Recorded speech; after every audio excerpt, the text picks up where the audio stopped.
So, guys, we know this is the CL Sunday, but because I've not yet run the Champions League intro yet, and we will do.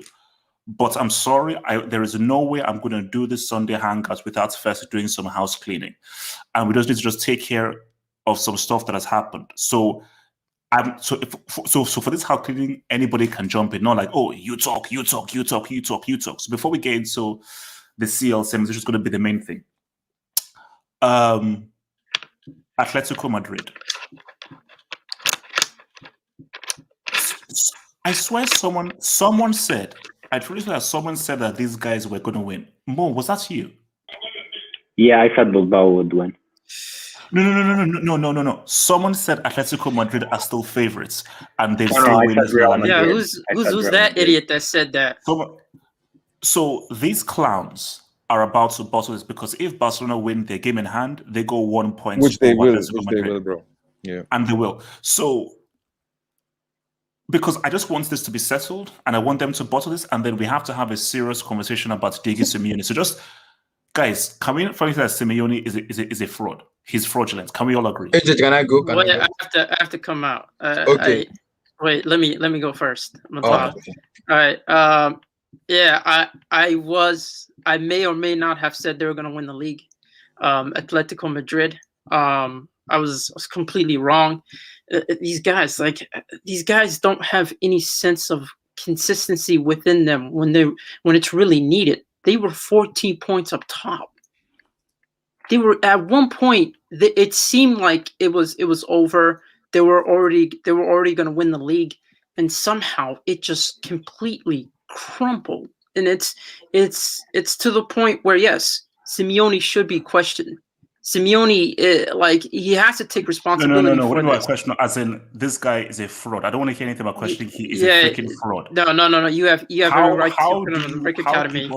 How this guy is living off of some trash Europa League wins, a league win in 2014, and you screwed over and you bottled a CL final and you lost the No, he didn't. So what are we saying here? No. That's recency bias. That's recency bias. No. He didn't do what? He didn't bottle the 2014 final. How can you bottle a final where you're the underdog and you have an inferior team? Shut up, man! You were 30 seconds away from winning. How is that and his fault? The game handled. It's your fault. Was he on the pitch? Someone's to blame. On his defense. To blame. Someone is to blame. But all I'm saying is that Atletico Madrid. This is what I said on my podcast, Talking Tactics podcast. LS. Feel free to use it. Loser syndrome. It is spreading fast. Tottenham have it. Atletico have it as well. Loser syndrome. It is highly contagious. Be very aware. It's highly contagious. Atletico have loser syndrome. You trash losers. You could have been 13 points clear, and somehow you lost. Actually 16. Could have been 16. You could have been 16 points clear, and you allowed the worst Barcelona side I've ever seen, and the Real Madrid side who have to use fruit sellers and them street sweepers to make up the freaking team to actually catch up to you. You're trash. No, but they still have a better team. No. I don't want to hear anything about Simeone. No, you are a complete fraud, and the fact that Atletico are still keeping stuff with you shows you're a loser. João Felix, go to CAS, go to Paris, and get yourself out of the contract. No, he's not good. Or get yourself out of this freaking contract, because this guy is going to ruin your career. That was overrated, bro. He's always been trash, and he 2014 he got lucky. I'm actually not going to give him that 2014 win. You got lucky. He's always been trash. No, 2014 wasn't lucky. 2014 wasn't lucky. Abdullah, he wanted to say something. Yeah, I wanted to say something. Yeah, I was Atletico Madrid match. Yes, I can understand the bottle to the but I'm not going to decide it until the Atletico Madrid Barcelona. Oh, shut up. On May 8th. Easy. This is. I will understand Atletico and Diego Simeone Butler. You still think that they can win? So wait. I still believe Atletico Madrid will win the league. I still have that belief, because you can't decide the match after how many matches remaining, 4 or 5 matches. So I have to wait till the Atletico Madrid Barcelona match. That would decide the La Liga for me. If Barcelona beat Atletico, do you know what momentum means? I Do you know know. what Yeah, yeah, yeah. experience Everybody, means? yeah, everybody's talking about Barcelona. This Barcelona can just go on Thursday and lose to Granada. Then what next? Nah, No, no, no, It's no, possible. They're not losing to Who is the Granada, man. most we're informed? not It's like very They're not that. losing to possible. You can't Granada, say No, no, that. no, man. no, Relax, no. relax. First of Right all, now let me, in La It's very Liga, right possible. now let me in La say, Liga, let me right say now my in La piece. Nah. Liga, They're not. right Let me now say in my La They're piece. not Liga, losing to Granada, man. right No, Zima, no, now, let man. me say, Let's let be me realistic, see, man. let me say my guys, piece. right Let me now say in La my Liga, piece. right now in La Liga, who Barcelona are the most informed team. Yeah, we They're are. the We guys are. that are winning. So Yeah, the we're fact that they're gonna the most win. informed means that they have the momentum. So if I am going to bet on anybody to win the Atletico game, it's Barcelona, and they have players It's in gonna be a that. draw. No, no, no, They have You can, players in you that can't bet squad who are 100% on them to experienced. no, win no, no, over no. Atletico. Well, Abdullahi, you can lose money. We I'll will win see. money. Wait, Abdullahi, you bet on Atletico then, I and see then wait, give me Atletico your HH, will winnings. win the league, though. You know what makes this worse? Atletico Club have been going through rough patch. They have draws. Like this isn't an on form. This isn't a team that was coming to form that was facing up against them. So Nah, but likely chance they're gonna drop points. Bilbao. These No. guys, Zeman. Bilbao's always been that kind of team, you know. yeah. No. But let's not say about Bilbao's being like shit and all. For me, No, no, in I'm my not honest saying sense, they're shit. yeah. I'm saying coming to this game, they were out of form. If it was any time to defeat them, it would be this form. It would be this Yeah. form. Okay, wait. Let's No, move. look, Okay, for me, because guys, this is it. So HA, I I want won't to speak on that, bro. HA, I won't speak very on that, quickly please. because we have. I Yeah. want to touch on this Yeah, pre-topic. like a quick question for all of you guys. Like, quick, just tell me your positions, right? Just tell me your quick footballing position. Okay. Which position you guys play? HH, I'll start with you. Which position do you play in football? Yeah, quick. Central midfield. Okay, central midfield, like CM, right? How about Wilton? Wilton, you quickly, man. center back. Okay, how about Zima? CDM. CDM. Okay, how about what do you call undisputed, man? I used to play midfield, then I got a knee injury. Now I play goalkeeper. Just answer the bloody question. Don't need to hear a life story, man. What the heck? Quick, man. Okay, so CM, right? Yeah. Okay, and I myself play a center back. So in a center back CM, bro, we can all form this team together, Hangout team, and still can defend against Atletico attackers, man, and stop them, bro. They're that shit, man. You need to understand, bro. When Gatlock said that, like they're attacking virgins. Yeah. So they are actually, man. So this is not surprise for us, man. Okay, I'll be goalkeeper. Bro. Yeah, okay, be whatever, man. Still, we are beating Atletico. This is the points now. At least we're defending against Atletico attackers, man. Guys are trash, man. Yeah, João Felix absolute is losers, man. Yeah, and for me, João Felix is 13 points lead. You absolute bastard. Bro, no. Let me criticize João Felix. I know you have soft spot towards him, bro. That guy is bum. 120 million euros. No, he is. He is. I blame Simeone. He's a bro. baller. His second season, bro, and he just offers nothing. He's in the wrong team. He's in the wrong team.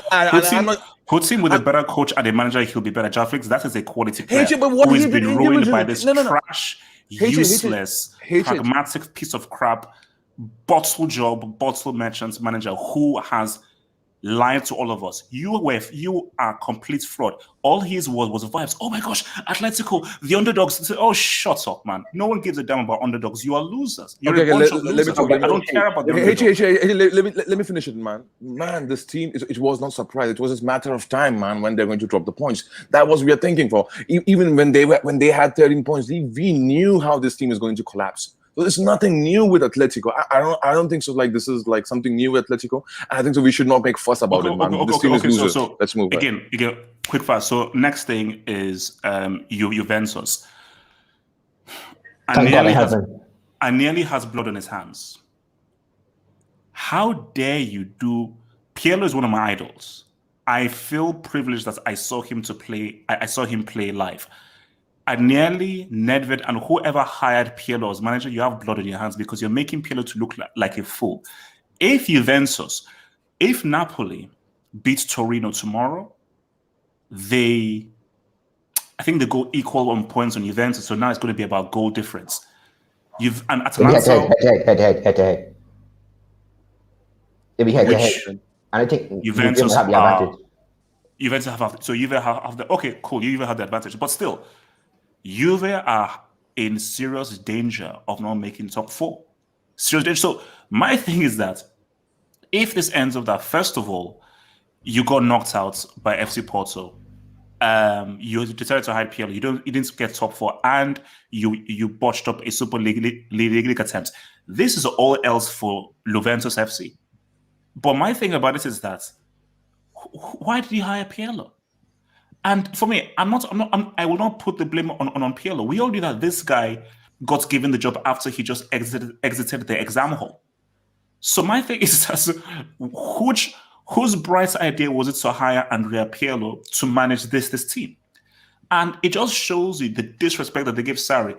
They insulted Sarri, they abused this dude, and he still won your trash asses a freaking Serie.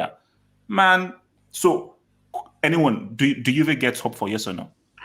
Yes. They'll get top 4. No, they won't get top 4. Get top 4, man. Come on, it should nothing happen. They will get top 4. Let me just say it, just for my personal narrative, if Cristiano ends up on a team that doesn't get top 4, man, personally for me, that would be interesting. I told you, they started dropping points recently when he got injured. True. No, I think they said I don't think they've ever won a game without him. So when he's not been playing, I don't think they've actually won a game. So how are you relying on a geriatric 40-year-old for your goals and your main thing? That's messed up. And finally, before we get into CL stuff, justice. Daniel Levy, you piece of crap. Uncle Mo would have lost 3-0. Can I finish? Daniel Levy, you piece of crap. You bastard. Kids, I'm sorry if you're watching, but I'm going to say a few words. You absolute bastard. You prick. You dick. You denied. Yes, of course he would have lost. At least give him that final. You thought you were asleep because do you know what I feared? My biggest fear was this dude that they got from the street, Ryan Mason, was going to come in, beats Man City, then it's going to be like, oh my Lord. So first off, justice was done. Amazing that these guys lost, and I think it just serves Tottenham right. Guys, Harry Kane and Son, they have to leave. They have to leave. If you stay, you're a bunch of losers. I mean, like, Son, why are you crying? Why are you crying? It's the Papa John's Cup. It's the Papa John's Cup, and this club has not won anything for ages. So there's no point in crying when you never stood a chance of winning. You never stood a freaking chance of winning. 1-0, 2-0, who cares? But my thing is, do you guys see either Kane or Son leaving this summer? No. It's not a matter of if we see them. They have to leave. Their reputation's on the line. You can't stay at a club that you have no sense of loyalty to. You have to win trophies. Even Harry Kane came out and he said he had to win trophies. His ambitions are to win trophies. Talk. I said, are they leaving or not? That's what I said. I said, no. Leave or not? They have to. They have to leave. This club ain't built like that. I didn't say whether they have to leave. Will they leave? That's no. my Z-Man, you're dodging the question. Who has got the money to buy them? Who got the money to buy them? They will. Who got the money to buy them? Kane. I don't see them moving in this summertime. The summer transfer window. Oh yeah, I got those things. Yeah. That's. Am I the only one who thinks Son is overrated? Oh yeah. No, I agree with you. I agree with you. Son is good. Relax. He explodes at the beginning of the season. Son is good. He explodes at the beginning of the season, scores like 10 goals, and then he disappears the rest of the way. Okay, no, wait, very quickly. Let me just take some of these dubs, man. That's a really good point by Mo. Easy. So from Wisely Jackson, thank you for the dub. Easy, it's not over yet, HH. I stand by Atleti. That's what I call the LSK Laxin. You absolute moron. Nobody's putting any money on Atletico. If you put any money on Atletico, you're a stupid, dim-witted, stupid idiot. Because these guys are the biggest freaking losers in the world. And I'm gonna set up a GetFundMe to get João Felix out of this trash club and away from the clutches of that stinking loser called Simeone. He's already two ages. From Abracadabra. Thank you for the meal. Who says Atletico need to cut ties with someone and hire Uncle Mo. Also, HH, we need to have a conversation about Mahrez. I've always said that Mahrez is a full-on baller. And I said, based on just technique, based on just footballing ability, I'm going to say Mahrez is perhaps right now the best player in Africa. He's the best African player based purely on just technique and footballing ability. Atletico, cut ties. They need to cut ties with Simeone. But these losers signed a 10-year contract. You lost 2 CL finals. I don't care whether you got to, you lost 2 CL finals. You were almost 16 points clear of La Liga, and you managed to bottle it. You complete losers. So if Atletico have any self-worth, cut ties with this loser. But no, they won't, because they have LS. LS means that LS means that you are attracted to being losers. Loser syndrome means that you are obsessed with being losers. What? If he wins the title, would you still sack him? Wait, sorry, say again? If he wins the title, would you still sack him? Nah, Atletico doesn't have identity to sack him. Atletico doesn't have identity. You said that if Simeone wins the title, would you sack him if you were the head of Atletico? Yes. I would. It's time to go into a new direction. Oh, win the title. No, you're trash. You've spent 300 years at this club. You've not moved anywhere. And also, I value João Felix more than you. You're spent. You call Mourinho a dinosaur. No. This guy is freaking a pterodactyl. This guy's a caveman. Okay. Basically, Simeone was born in Genesis. You know, he was no. God didn't rest after the seventh day. He gave birth to Simeone. That's what he did on the seventh day. This guy was born in freaking Genesis. That's how much of a dinosaur this clown is. From NSK Laxon, who says, "I feel sorry for Cristiano. This guy looked broken." I don't feel sorry for Cristiano. You chose to go to Juventus, also, and in your I agree with Can I land? You chose to go to Juventus, and in your arrogance, you believed your own hype, and you believed that just by yourself you would lead them to a Champions League because you believed your own hype, and you thought that you didn't need Zidane and Real Madrid. You believed that trash that people said. Cristiano was the only reason that Real Madrid won the 3 seals. So, oh my gosh, if he's the only reason, all we need is Cristiano and we will win. Oh, you're now fighting for top 4, and have you made a semi since you've been to Juventus? So yes, Modric, Ramos, Benzema, yeah, you needed those guys to win seals. So I feel zero sympathy. And from this boy, what's his name? Andrew Laurie, thank you for the dub. So this isn't Pirlo's fault, but Lampard gets all the blame. Andrew, thank you so much. Andrew is a Chelsea fan. Andrew, let me respond to that. Lampard was arrogant and talk slick. Pirlo has shown no thread of arrogance. And Andrew, I'll say it. Guys, I don't care. I'll say it. It's 2021. It's time to be truthful. Pirlo is one of my favorite players of all time. So I like him. Okay. Pirlo is one of my favorite players of all time. So I want him to succeed. I want much him better to player than Lampard, by the way. Much better player than Lampard. Look. I said Pirlo's much better than Lampard. On this piece, to even say that is an insult to Pirlo. Like, there's no discussion. With all due respect to Lampard, who was a very good player, Pirlo is on a different galaxy to Lampard. So, no, but Andrew, Lampard was arrogant. And I despise arrogance. So through his arrogance and through the crap that he was doing, and also, he had more experience. Put one side, Lampard had... But you know what? No. Lampard, no. You had 1 year's experience with Derby County, and you were trying to sabotage this. But he still did better than Pirlo as a manager. But he still did better than Pirlo as a manager in Chelsea's first season. Muntaha, don't let me out on Lampard. I beg you. No. I do not want to talk about him. No. My thing is that Pirlo got given the job the moment he left the exam hall. The moment he as a manager, I mean, Lampard did a better job than Pirlo. You cannot deny that. His question was, why did I have hate for Lampard and not Pirlo? Because Lampard at least had more experience. Pirlo had zero experience.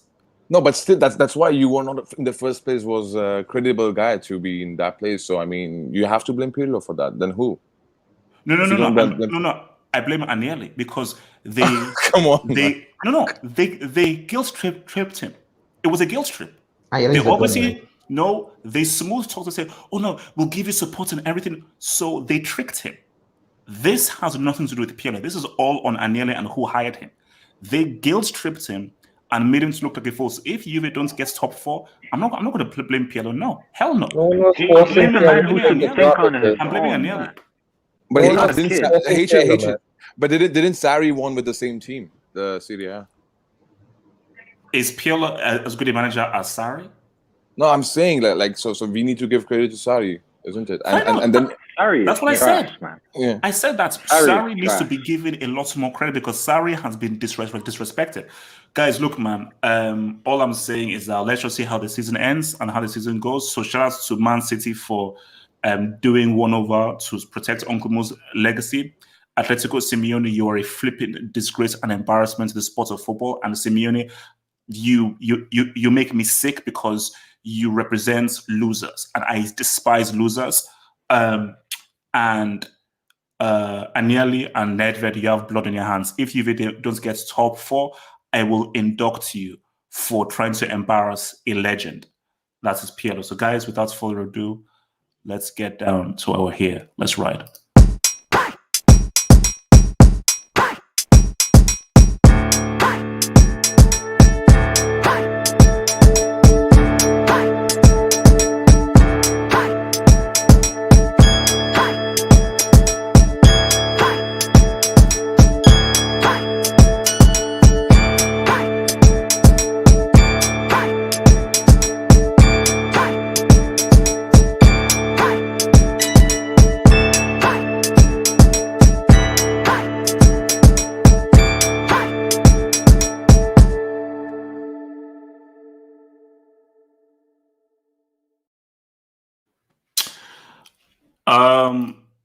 Guys, this is big time.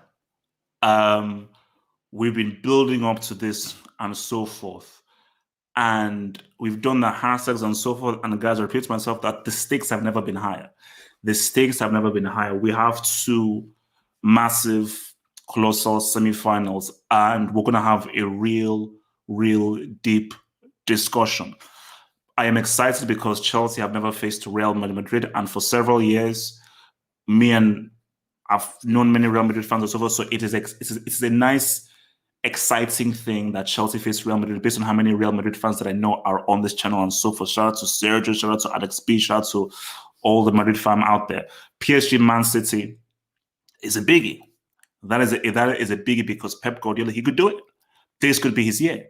And we already know what the Mbappe and the Neymar narrative is. So there's so many lovely things happening in here. So guys, I will try my best to get as many people in here and discuss this as possible. So whenever there is a free space, I will tell you that there's a free space for you to join. So people who I pull out of this Hangouts, I'm doing it because I need to get in as many people in here to talk as possible. So I will be bringing people out. And once there's a free space, go to my Twitter page, click on the link, and feel free to come in and have your say. So I will be recycling things as quickly as possible. So guys, I want to start with Chelsea against Real Madrid, man. Start PSG Man City, Adrian, please. Why? I want that thing to get last, bro.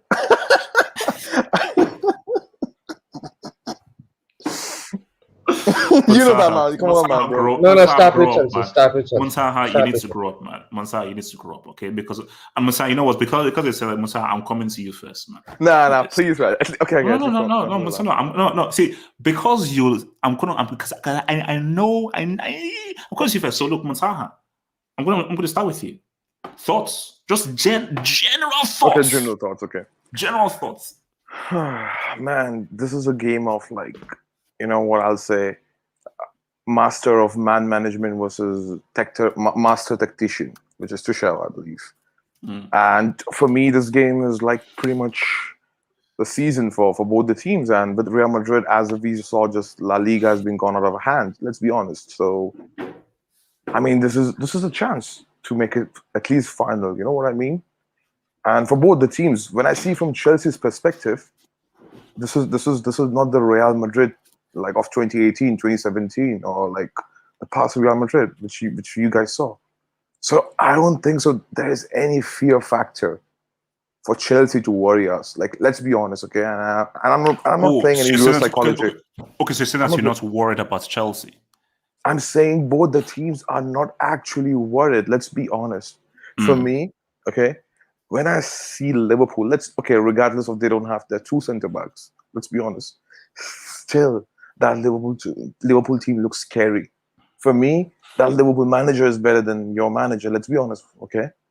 And Liverpool have that factor, you know, to make you worry. And the football, the way they play, they want to play on the front foot. They are like pretty much arrogant in terms of the way they play. For me, when I watch Chelsea gives me vibes of 2015 Juventus. You know what I mean? Okay, they don't have exactly the same quality as of them. But the way they play, the way they set a more tactical side, you know what? Disciplined, not making any of the like bad decisions in their own house. So, as a Madrid fan, is there anything you fear from Chelsea? I thought, damn, this could cause us issues, or this could be a problem. Bro, honestly, for me, like our weakness is your strength, man. That's the problem. And our weakness is goal scoring, and your strength is defending. How many goals Chelsea conceded in Tuchel's era right now? Like hardly five, Well, 6. I mean, apart from the West Brom mishap, which was a man down. Yeah. So but see, this is what I say. My thing is, yes, Chelsea have been excellent defensively, but the beauty about football are matchups. Chelsea have never faced Real Madrid ever in the Champions League. They never faced them. And throughout Tuchel's era and so forth, they've never faced an attack like Real Madrid. There is nobody in the Premier League that plays like Benzema. There is nobody that plays like Vinicius. There is no midfielder even close to what Modric is about. So you don't understand, bro. That's the point. It makes things exciting because I'm like, okay, how are these guys now going to break down this very, very tough defense? Or is this going to be a case of where, Real Madrid, damn. Because Real have never faced a defensive setup like this because La Liga. No, we have actually. Who? No, we have. We have. No, I mean, this season, too, yeah. Or like in general? No. This season.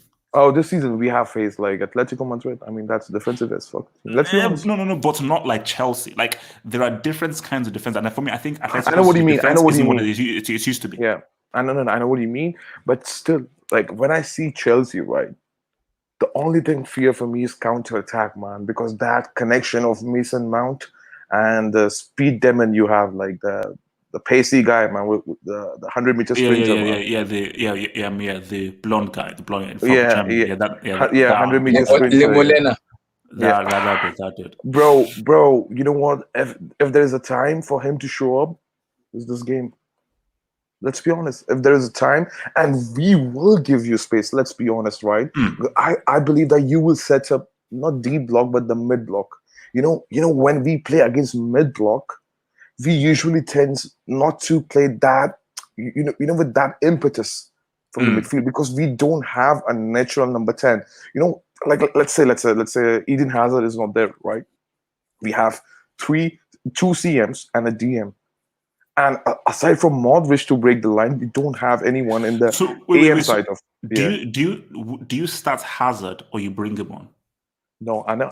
I'll tell you. So should I give everything, you know, my tactical setup in this? Go for it. Okay. What I believe is that we should go with 3-4-3 formation. Ooh. Yeah. And for me, it's that like if you want to match up Tuchel, you go with 3-4-3 because you don't have to give time to their back three to play on the ball, man. Especially Aspilicueta and Rudiger. These two guys are really good on the ball, man. And sometimes if Thiago Silva plays, we have to suffocate them. And your two wing backs, I mean, okay, Reece James is good on the ball, but Chilwell is iffy, man. Let's be honest. So he's there to defend. Yeah, so Chilwell on the ball is like very iffy. So even if they are getting the ball, especially Chilwell and on the flank, I'm not that worried, to be honest. But for me, we don't have to give you playing time from like building from the back. And then you like that's my setup, man. Like you go with Militao, Varane, and Nacho as a back three. See, my thing is that because you have a choice of Alonso or Chilwell, and it's going to be dependent on do you guys go with Asensio or Rodrigo on the right? No. We are not going with any of them. I'll tell you which player we'll go with. You know what? You watch against last 10 minutes against Betis this weekend. Mm-hmm. That's how we're going to set up, I believe. Okay, and regardless of Eden, so you're saying Hazard is going to start?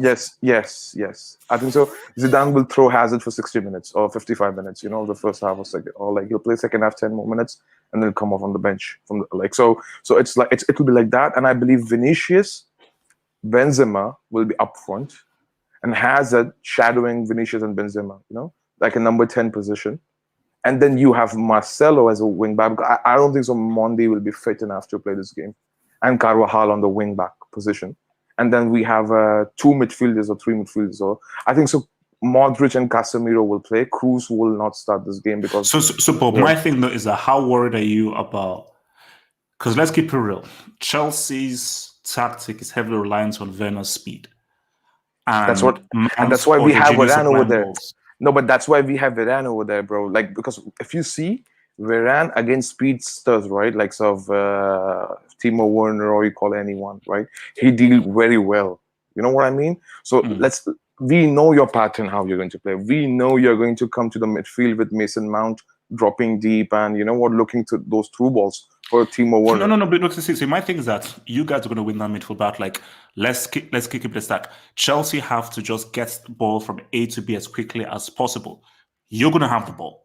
So no, boom. I don't want that. No. I don't care what you want. We're going to give you the ball.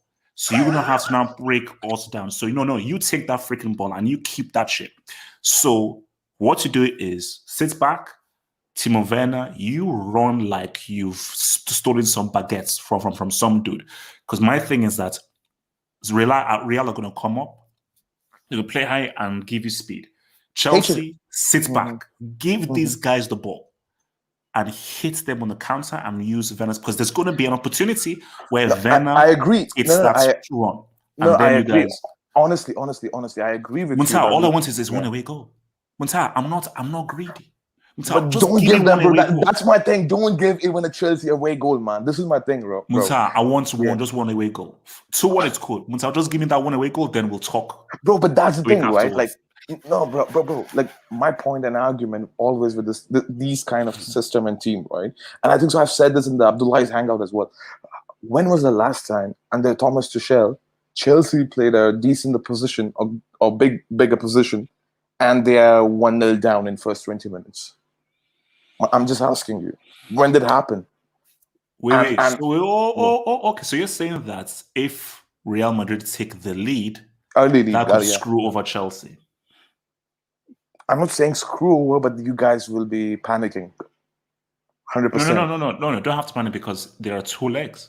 Like, unless these guys are stupid, if Chelsea go 1-0 down, keep it as is. Just don't go 2 or 3 goals down. But you just have to panic. Why? Wait. Why do you have to panic if you're 1-0 down? Like, no. You're not expected to win the game. I understand his point in terms of the way he spoke, but I think it also depends on Thomas Tuchel's ability as a manager. When we go 1-0 down, how do we respond as a team? Because I think what Tuchel has been telling the Chelsea boys is, let's go first. Don't let us concede forward. Let's go first. That has been the mentality of this player. But I'm like, why do Chelsea have to panic if they go down? You know why? You know why? No. You panic if it's 2-0 down early because this is gonna be a blowout. No, 1-0 down. Relax. No, because you have never experienced the season, bro. This kind of situation in the game, and when you this is look, man. Wait. But Musa, what do you want these guys to do? You want them to now start to aggressively attack? Then yes. Muntaha, screw you. Screw you. We can't see. We can't aggressively. Hatred. I'm look, man. This is a kind of possibility. This is pretty much hypothetical, man. Man, we might be 1-0 down. Who knows, man? But the point is, have Chelsea experienced this kind of thing? Like, when you are playing in the big stage of semi-final of Champions League, we don't know how your players will react. There are so many young players. We know Rudiger is not that experienced. We know, Jorginho is not that experienced. We know Mount is not experienced. Look, as I said in my preview, I'm not gonna front. We have to. That's why I said fear. Fear is very key. Respect who you're playing, but that respect should give you confidence, not fear. Hey, let me finish off over here, man. Then you can go on. So, for me, honestly, you know what I see from this game? Okay, I'll give prediction at last. Okay, but I'll say that we have to play football. We have to play the game, man. Okay, and Chelsea doesn't have to play this game if they want to get away with the 0-0 something like that, or even not to concede. If not to concede. So for me, what I see is that Chelsea will come not to play, and we might come to play. And so you understand what I mean, right? So they will not allow us to play football. That's what I see. Like, you see, and that's the key thing. I believe this game is going to be about Real Madrid will have possession and are trying to break down Chelsea. And Chelsea are just keeping it stuff in the defensive and are just trying to find quick breakaways. You know what? I hope we forces you guys to attack and come out of your shell, bro. And my thing though is, put it this way, guys. Let me even know. if Tuchel decides to go full on all out attack and play a high line,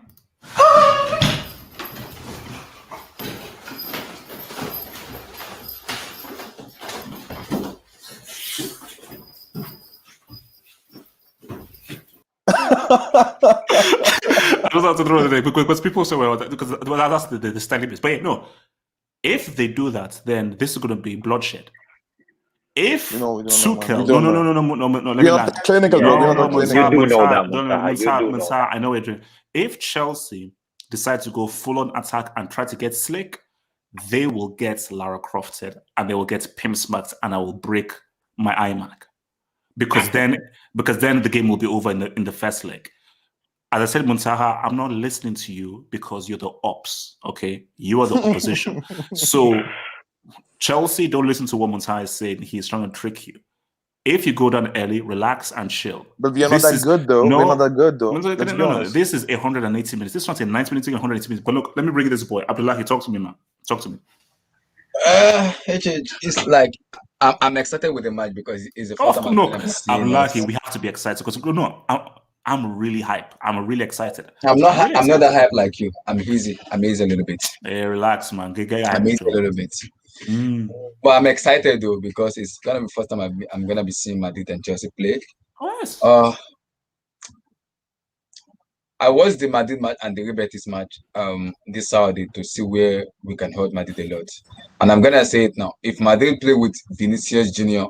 as an attacker, it's game over for Madrid because that guy is like Timo Werner 2.0. Oh, it's like endless chicken. Abdullahi. Did you see what he did to Liverpool? Abdullahi, do you want to make this? See, more relaxed. Wait. Let me speak. Munsa, we better meet that mic. Abdullahi, don't fall for these tricks. I'm not falling for. I'm saying No. But if you've listened to my analysis, there is bad Vinicius and good Vinicius. Now, bad Vinicius. Oh, Chelsea are good. Good Vinicius is a problem. So even bad Vinicius wins penalties. Good Vinicius with no end product is 0.0000 over 20. That's it. It can run. His end product is as bad as Timo Werner. Yes, preach up the light. Preach up the light. Preach. That's it. His end product is as bad as Timo Werner. You know, I'm gonna make sure that Wilton doesn't speak, man, because I know what Wilton gonna try and do. So that's it. So slick. And I think where I'm gonna be afraid a little bit in terms of this match is Eden Hazard.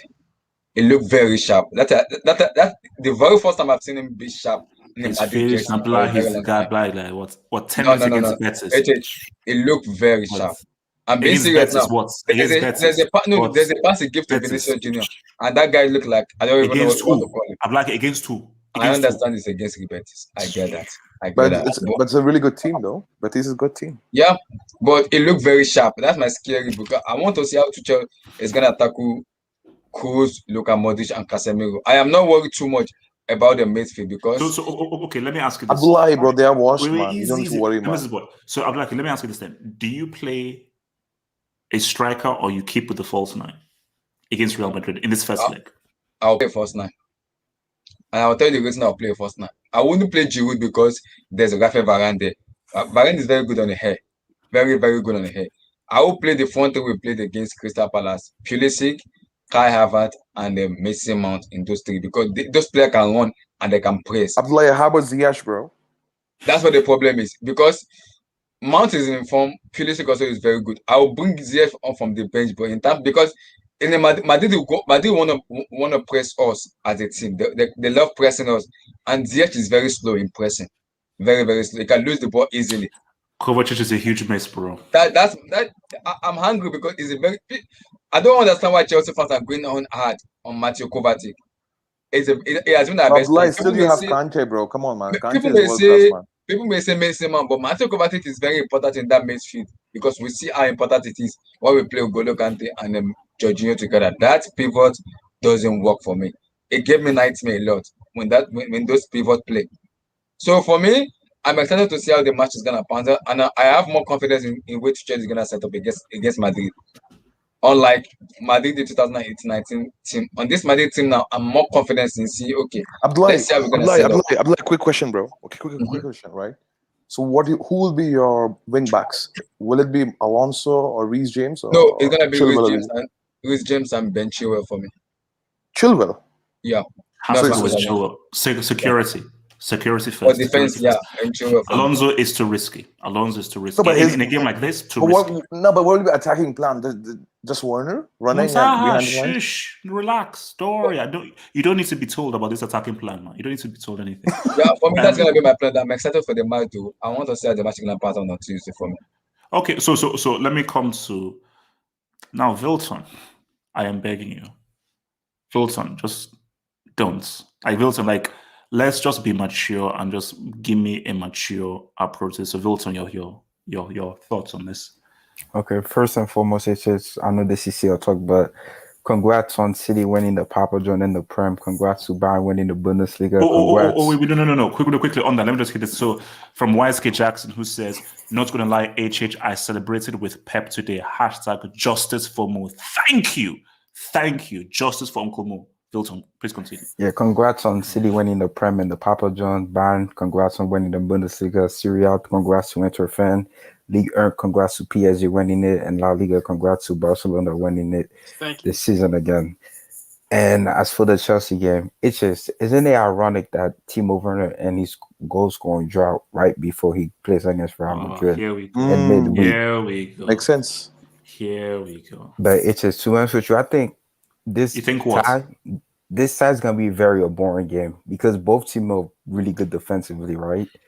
And our attack is not that good. And I think Hazard is gonna start this game because he has to start this game. This is what we bought him for. This is what he came to Real Madrid to do, to win the Champions League. Yeah. This might be the last time you ever get. Yeah, just throw him, man. Just throw him after this game. Just throw him. Yeah. Just play that game. So it's just, obviously we have the better midfield, and I think we have the better center back too. Varane and Militao, I think, gonna play because Mendy's up. I think Mendy's out for that game. I don't think he's gonna play. So Nacho's gonna be a left back, and Carvalho is back. But overall, I really do think this game is gonna be very, very boring because you guys been solidly very good defensively under Tuchel. So I'm sure we're gonna have the ball more because of our midfield. So we're gonna have to try to break you down. And Hazard just coming back after a month from not playing, and this is literally the biggest game of Real Madrid this season. So I don't know how sharp he's gonna be in this game. Benzema, we know he's the best. He's the best player this season as far as we go. So this game, man, I really see this game being very, very tight, man, because the way it's gonna work, we're gonna have the ball, and I think Chelsea's gonna hit us on the counter with the like of Pulisic speed, Timo Werner speed, missing out, pass accuracy, and Conte is gonna be very big for that game. I think Conte is gonna shut down Kroos and Madrid because those guys. But Hazel, why are you laughing, man? Bro, Chelsea have beaten City, isn't it? No. This is not reverse psychology, man. No. I'm laughing at a joke in my head. I'm laughing at. Oh my god, bro! Hazel, you guys have beaten City as well. So you guys have beaten Wilton, finish your nonsense. Finish your nonsense, Wilton. Yeah, I think Conte gonna stop Kroos and Madrid. Yeah. No, because it's just when you think about it, right? Because Conte is world class. The guy's like an engine. I never see this guy get tired or so. Sure. So, and we've been very assets just against team that can counter. True. The heck, that can counter us. So, this overall, I know it's gonna be a boring game. Thank God we have the City and PSG game on Wednesday. So this game is General Cruel. Chelsea have beaten City in semi-final, bro. Exactly. So, bro, Chelsea's not shit, man. Let's be honest, man. Okay. And what we forgetting, bro, Wilton might be doing reverse psychology, but I'm not doing that, man. I'm not doing that. There's no need. And the other thing too, we drew against Betis, so our morale is really low right now. And Chelsea won against West Ham. So in both legs, the way I see this, I think Chelsea win this first leg 2-1 and the second leg 1-1. So I think Chelsea's gonna go to 3-2 on aggregate, in my personal opinion. And I think the final is gonna be Chelsea versus PSG. Tuchel gonna get his revenge in the final. Okay. You're done. Like I said from the day one, don't just easy. Let us put Madrid first before we get it. Easy. All right. So let me bring in this. That's the spirit of the lie. I wanna bring in actually, you know what? Let's bring in Core. Core, talk to me, man. Talk to me.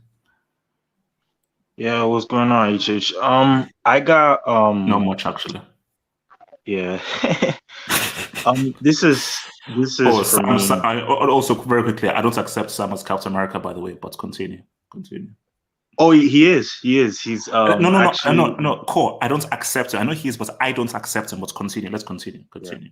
Yeah. Okay. It fits with the black narrative, to be honest. Black man narrative. You heard Core, about can you it. Just continue? Can you just Okay. Anyways, okay. So this is for me.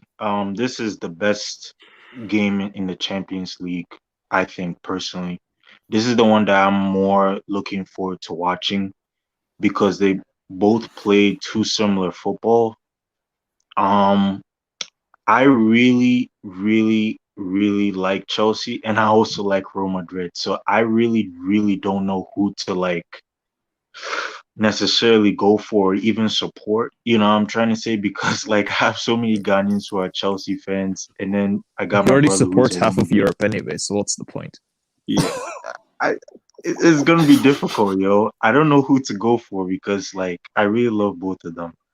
Core, you have seen the light, bro. You know it's Chelsea, bro. Let's be honest, bro. No. Like to be honest, stop right? that. Easy, guys. Easy. To be honest, I really no. But Core, based on this first leg, who do you think has the edge? Tactically, who do you think has the edge tactically? I think the team that has the edge is Real Madrid.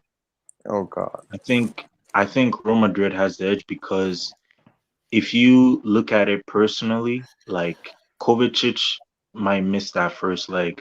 So if you He's bring out in already. like He's out. No, it's not about he's Mike. already out, He's right? Yeah, he's out. So Core, I we don't haven't trust seen this team. Ramos. Core, we haven't seen Ramos, Mondi, and ton of Wait, Core, answer me this. How do we have the edge if you just stop Benzema? Who else gonna score for us? How do we have the edge? The reason why I'm saying you have an edge is because Chelsea, right? Chelsea don't have that Champions League know-how that Real Madrid has. Like Kroos has been to a Champions League finals. You understand what I'm trying to say? Like Casemiro has been to a Champions League finals. Like Marcelo has been to a Champions League finals. Three straight. So like they're used to this competition. You know what I'm trying to say? Core, simple question. Quick question, right? Yeah. Who wants this Champions League more, us or Chelsea? Be honest. Oh no, that's a good question. Everyone wants it. For me, I know Chelsea. No. For me, I think Chelsea really wants it. I think Chelsea really wants more it. than Real Madrid. Yes. Even do you know what Real Madrid is? Do you know what Perez is? Do you know how Real Madrid are built? Do you know what they're about? Don't give me that crap of if Chelsea won the UCL this year, some people are getting out of the TL. I have get so many abuse last year. That should not happen. If that happens, wait. Let's call talk. Okay. For me, in the beginning of the season, I said Chelsea was going to go far in the Champions League. Nobody listened to me. If this is a Chelsea and Man City final, I think Chelsea win it. I think Chelsea are the underdogs in that game. They're not favorites, but they can cause City problems. You understand what I'm trying to say? And I think they can win it. Okay. For me, yes. No. Okay, finish point because finish your point. For me, if Real Madrid go to the Champions League final and they play in the Champions League final, it's more likely that they're gonna win. It's more likely they're gonna win the Champions League final. They're not looking back. Once they get to that finals, it's over, man. But Core, final is one off, man. Bro, Core, final is just one off. Finals is one off, but Real Madrid is really good at that. No, but even if Chelsea, bro, we have seen 2012. Let's be honest, okay? Let's not shit on Chelsea, man. Look at 2012, what did it? No, I'm not downgrading them because I saw what they did against us in 2012. But what I'm saying is, right, I think if it's Chelsea and Man City in the finals... Wait, hold up. When he said us, I was going to say, wait, us as in Barcelona or us as in Bayern Munich? I'm a Muller fanboy. I think he means Real Madrid. I'm a Muller fanboy. Confused between Chelsea and Madrid. This guy's amazing, man. This guy's okay. But anyway, I said if it's Chelsea Man City final, I think Chelsea will win. So, but okay. Look, let me say this because I'll take scorelines afterwards. So from RDZ17, thank you for the job, RDZ. He says, if you guys let Zidane touch another CL, no, he's not Can I finish the stop? Thank you. If you guys let Zidane touch another CL, we need to have a very uncomfortable conversation. Side note, that picture of Zidane with the witchcraft manual has me concerned. RD717. Let me. That's not happening. He doesn't have Cristiano. Cristiano has to be there. Can I respond to this, guys? So, RD717. I'm not even ready to put that.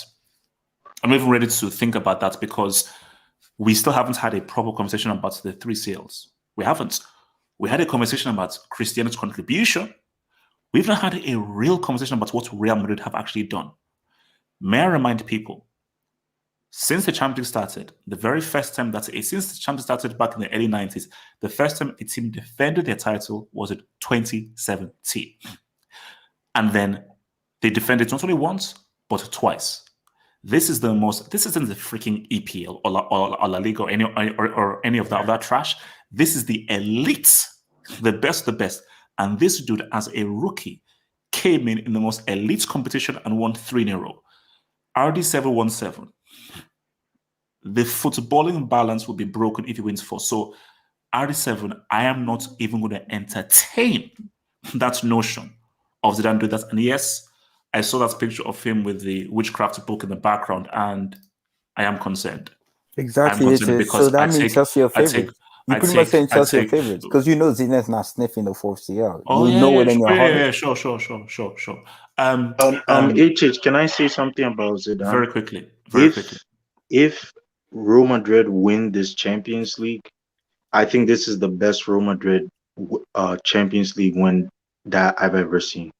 Without Cristiano Ronaldo, without any like star-studded players, they just managed to win the champ. I think this would be the best Real Madrid. And with a ton of injuries. We'll cross that bridge when we get there. Let's just bring in more Chelsea, Real Madrid, man's first time these guys easy have faced each other and so forth. Before I start, easy. Montan, Zoltan, mute your mic.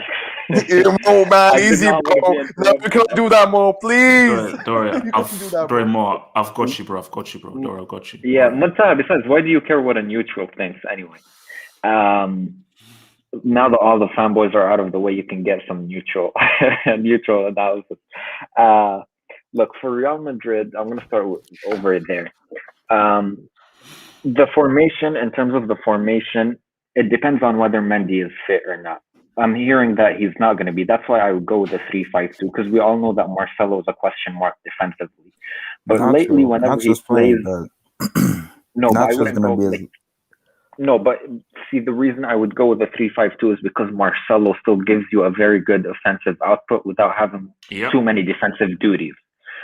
So, you go with Courtois, obviously, Militao, Varane, Nacho, and then Carvajal, Modric, Casemiro, Kroos, and Marcelo. Carvajal is back, isn't it? Yeah. And then I would go with Benzema and Hazard up top. I do not say this to make jokes or for irony's sake. I genuinely think Hazard could be the key in this tie. Real Madrid. Listen. You don't stop me. Be quiet. Okay. Let me finish and then you can counter. Hazard, if you look at Real Madrid's attack, you know what Benzema is going to give you. Vinicius likes to play against teams that give you space. Rodrigo likes to play against teams that give you space. Asensio likes to play against teams that give you space. That was the case with Liverpool. That was the case with Barca. Chelsea aren't going to give you that much space. You need someone who's good in tight spaces. You need someone who's good with, the ball close to his feet with 4 defenders around him, picking the right moment to dribble, the right moment to pass. Hazard is the only guy in Real Madrid's attack So very quickly, so Vinicius doesn't play this game, you're saying? Or does he play the game? He comes off. If Mendy is fit, I go with a 4-3-3 and play both Vinicius and Hazard. If Mendy isn't fit, I go with a 3-5-2 and bring Vinicius off the bench. Because the other thing too is Hazard is impactful more when he starts than when he comes off the bench. Whereas Vinicius, when the legs are starting to tire a bit, he can come in with his pace and his skill and do something. But against this Chelsea defense and the way that Chelsea play, Hazard could be the key to unlock them. Now, I know you have your narrative why you keep saying Hazard is done and whatnot, but you're only saying that because you're heartbroken. We all know that. You don't mean it. I do. So Actually. yeah, for Chelsea, Mason Mount, aka the real Uncle Mo. I don't start him, to be honest. I wouldn't start him because whoa. You don't start Mason. There's no way Mr. Mount will not play. There's no way he's not playing. He's gonna play. Here's what. No, wait. Let's talk. Actually, Let's hold on. Is Giroud fit? Yeah. Giroud is fit, but I will not play Giroud in this match. No, here's why I would play. Yeah. No. So let's no interruption. So who would you play for Chelsea then? Who do you think should play? Okay, obviously, for me, Reece James has to start on the right, not Hudson-Odoi on the right wing back position, and I would start Chilwell over Alonso because it's more defensive security. And then obviously, the usual suspects in defense: Rudiger, Thiago Silva, and Azpilicueta, Kante, and Jorginho in midfield. And then I would go with the front three of Ziyech, Havertz, and Giroud. I think Giroud has to start because Chelsea are going to be playing on the counter attack, and he's Chelsea's only forward who can hold up the ball and give his teammates time to join him. But maybe he wants pure speed and movement, and Giroud doesn't give it the pure speed. See, I would go with a striker, but if you want speed and movement and mobility, HJ, how about hold the play? More how about hold the play, man? And Giroud can hold the ball and try to link up with Werner and Mount. So this is not a joke, man. Let's be honest. And he did started the guy against Atletico away, remember? Yeah. And he scored the goal. Yeah, so I mean he might start. I think when you're going with counterattacks, you need, like a Chelsea situation, you need Giroud because he's the only one who can really hold up the play and give his teammates time because he's powerful. Like we can make fun of him all we want. He is a very strong guy. And he's really good with his back to goal. So, he holds up the ball well, gives time to Havertz and Ziyech. Actually, on second thought, Mason Mount is faster than Ziyech, right? So, yeah, I'd probably start him over Ziyech. Never mind. So, yeah, Giroud holds up the play, gives time for whoever the other two forwards are to join the play, and then, lay the ball off and go from there. Werner maybe comes in the second half because, Real Madrid starts to tire. We know how tired they've been this season with all their fitness problems. So maybe, they leave more spaces, then his space comes into play. But he cannot start with the way he's playing right now. He cannot start. Prediction, I'm going to say... No. We'll do we're going to come back to that? Okay. Let's bring in your boy... No, man, talk to me, man. Thoughts on the game. I think Real Madrid is going to play 4-3-3. Courtois, Carvajal, Varane, Militao, either Mendy or Nacho. Casemiro, Cruz, Modric, Vinicius, Benzema, and Valverde. Is Valverde fit? I think it's no. He's infected with COVID-19. So yes, COVID. He's got COVID. Yeah, just like me. Okay. So maybe I don't see Rodrigo starting. Asensio. I see Asensio starting on the right. No, bro. Sorry, man. Rudiger will swallow him, man. Rudiger will not even give him inches. Let him swallow him. Asensio does nothing, man. He just has a few moments of brilliance. His overall contribution is lacking. Thank you, bro. Thank you. But when I say that, I get abused on Twitter when I say stuff like that. Who else do you play in place of Asensio then? With Valverde, who is out? You play Rodrigo instead? Okay. Yeah. Because remember, he's good up against Chilwell, who is a pretty solid defender. Crap going forward, but he's a solid defender, Chilwell. Yeah, but he can keep Chilwell occupied, right? He can keep Chilwell occupied in the mid block, like a bit up front. Like that's the thing. I don't want Chelsea to sit back. I think Zizou would like Chelsea to have the ball, to have some possession, so he could press and maybe try to get Vinicius behind, because I don't see Hazard starting. And Vinicius is not good when trying to have some transitions in a possession-based game. So if you have Vinicius, you have to get some of that space behind. And for that, I see that happening. I don't see Asensio is going to keep Chilwell busy, and Vinicius is going to make those runs behind, and Benzema is going to link all that. And if I mean, Jorginho starts in a very main, role. Like he gets a lot of the ball, he gets a lot of the position. The Real Madrid midfield, I mean, our midfield is going to eat you alive. No, relax. That's not happening, bro. Chelsea's, Hey, relax, man. No, man. Relax, bro. Wait, Monsaha, can you let a man talk? Let him talk. No, man, ignore him. Yeah. Continue. Yeah, Chelsea, So that eats Chelsea's midfield alive. That's what I heard. yeah, Chelsea's midfield is going to, I think, Bro, capitulate. Hatred, the man is suffering from COVID-19, bro. You don't take the word seriously, bro. Come on, man. Don't take the word seriously. No, man. Yeah, Relax, actually. bro. Like, come on, bro. Relax. Like, they have content. Real in Madrid field. fans, you guys, The guy is Monsan, literally. you guys need to Well, chill. mute your mic. Mute your mic. This You need to is chill. between Real Madrid and Chelsea. No, man, bro. They have content. Munta, This guy does not get tired. He No, does not get tired. man. Bro. Why are you so excited? I don't understand, man. Munta, Relax, man. Like, relax, Mo. Like, you're gonna say, relax, Mo, man. Relax, Mo. you're gonna Relax. say such things to a fellow Madrid fan. You're gonna say such things to a fellow Madrid fan. And no, man, I think Hazard's gonna Nah, start that's not a thingy, bro. Bro, we have experienced this thing back in 2013 and 2015, man. Let's be honest. I don't bro. do your reverse juju crap, man. I'm trying to be logical here. Please, just give me Nah, some. bro, We you are don't have being to be- logically. No, and you. Yeah, you're not being logical. Guys, You're let me being respond slow. to Norman. Let me respond to Break my. the only player I fear most in that Madrid team. The But only always players hatred, I bro. fear most in that Hatred, Madrid come team back, is bro. Yeah, my We need head some is order. Built on a my head is Monsaha running my right. head is splitting. I have the first, vaccine dose tomorrow, and I'm on 14 different medications. So please let me have my say, please. Okay. No, we wish you recover soon, man. Yeah. Yeah, man. So I think Vinicius is going to make those runs behind, and I don't see Hazard starting, and Zizou is going to try his best to keep those fullbacks busy and try to have Chelsea get the possession. Yeah, I don't think he's going to allow Chelsea to set back because that's all they do. That's it.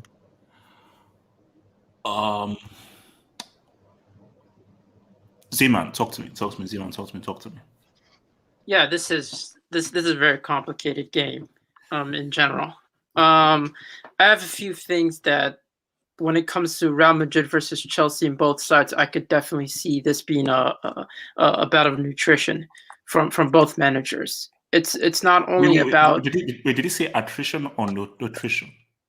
Why I said attrition? Did I say nutrition? No. I thought I said no nutrition. Sorry. Continue. Oh, my bad. I said that. Yeah. So in this battle, I see Real Madrid. I see substitutions playing key vital roles. I also see the tactical setup as being that will dictate who's going to be on the who's going to be on the edge, because for me, when it comes to Real Madrid, as everyone has stated, the likelihood is they're going to go with a 3-5-2, and I do think that their best strength is in the middle of the park, as everyone stated. So in order to bypass that, you can't necessarily play against them in the middle of the park. That's where your flank players are going to be. Chelsea don't have to, man. Chelsea all they need to do is this counter fast. Take the ball, have the ball, have the possession. Just get from point A to point B and put that ball in that net. No, that's exactly what I'm saying. You don't go central when you're facing up against a back three. You usually want to occupy the wing space. So for me, in terms of your people that are going to be occupying, since you guys, Thomas Tuchel seems to have been favoring this 3-4-2-1.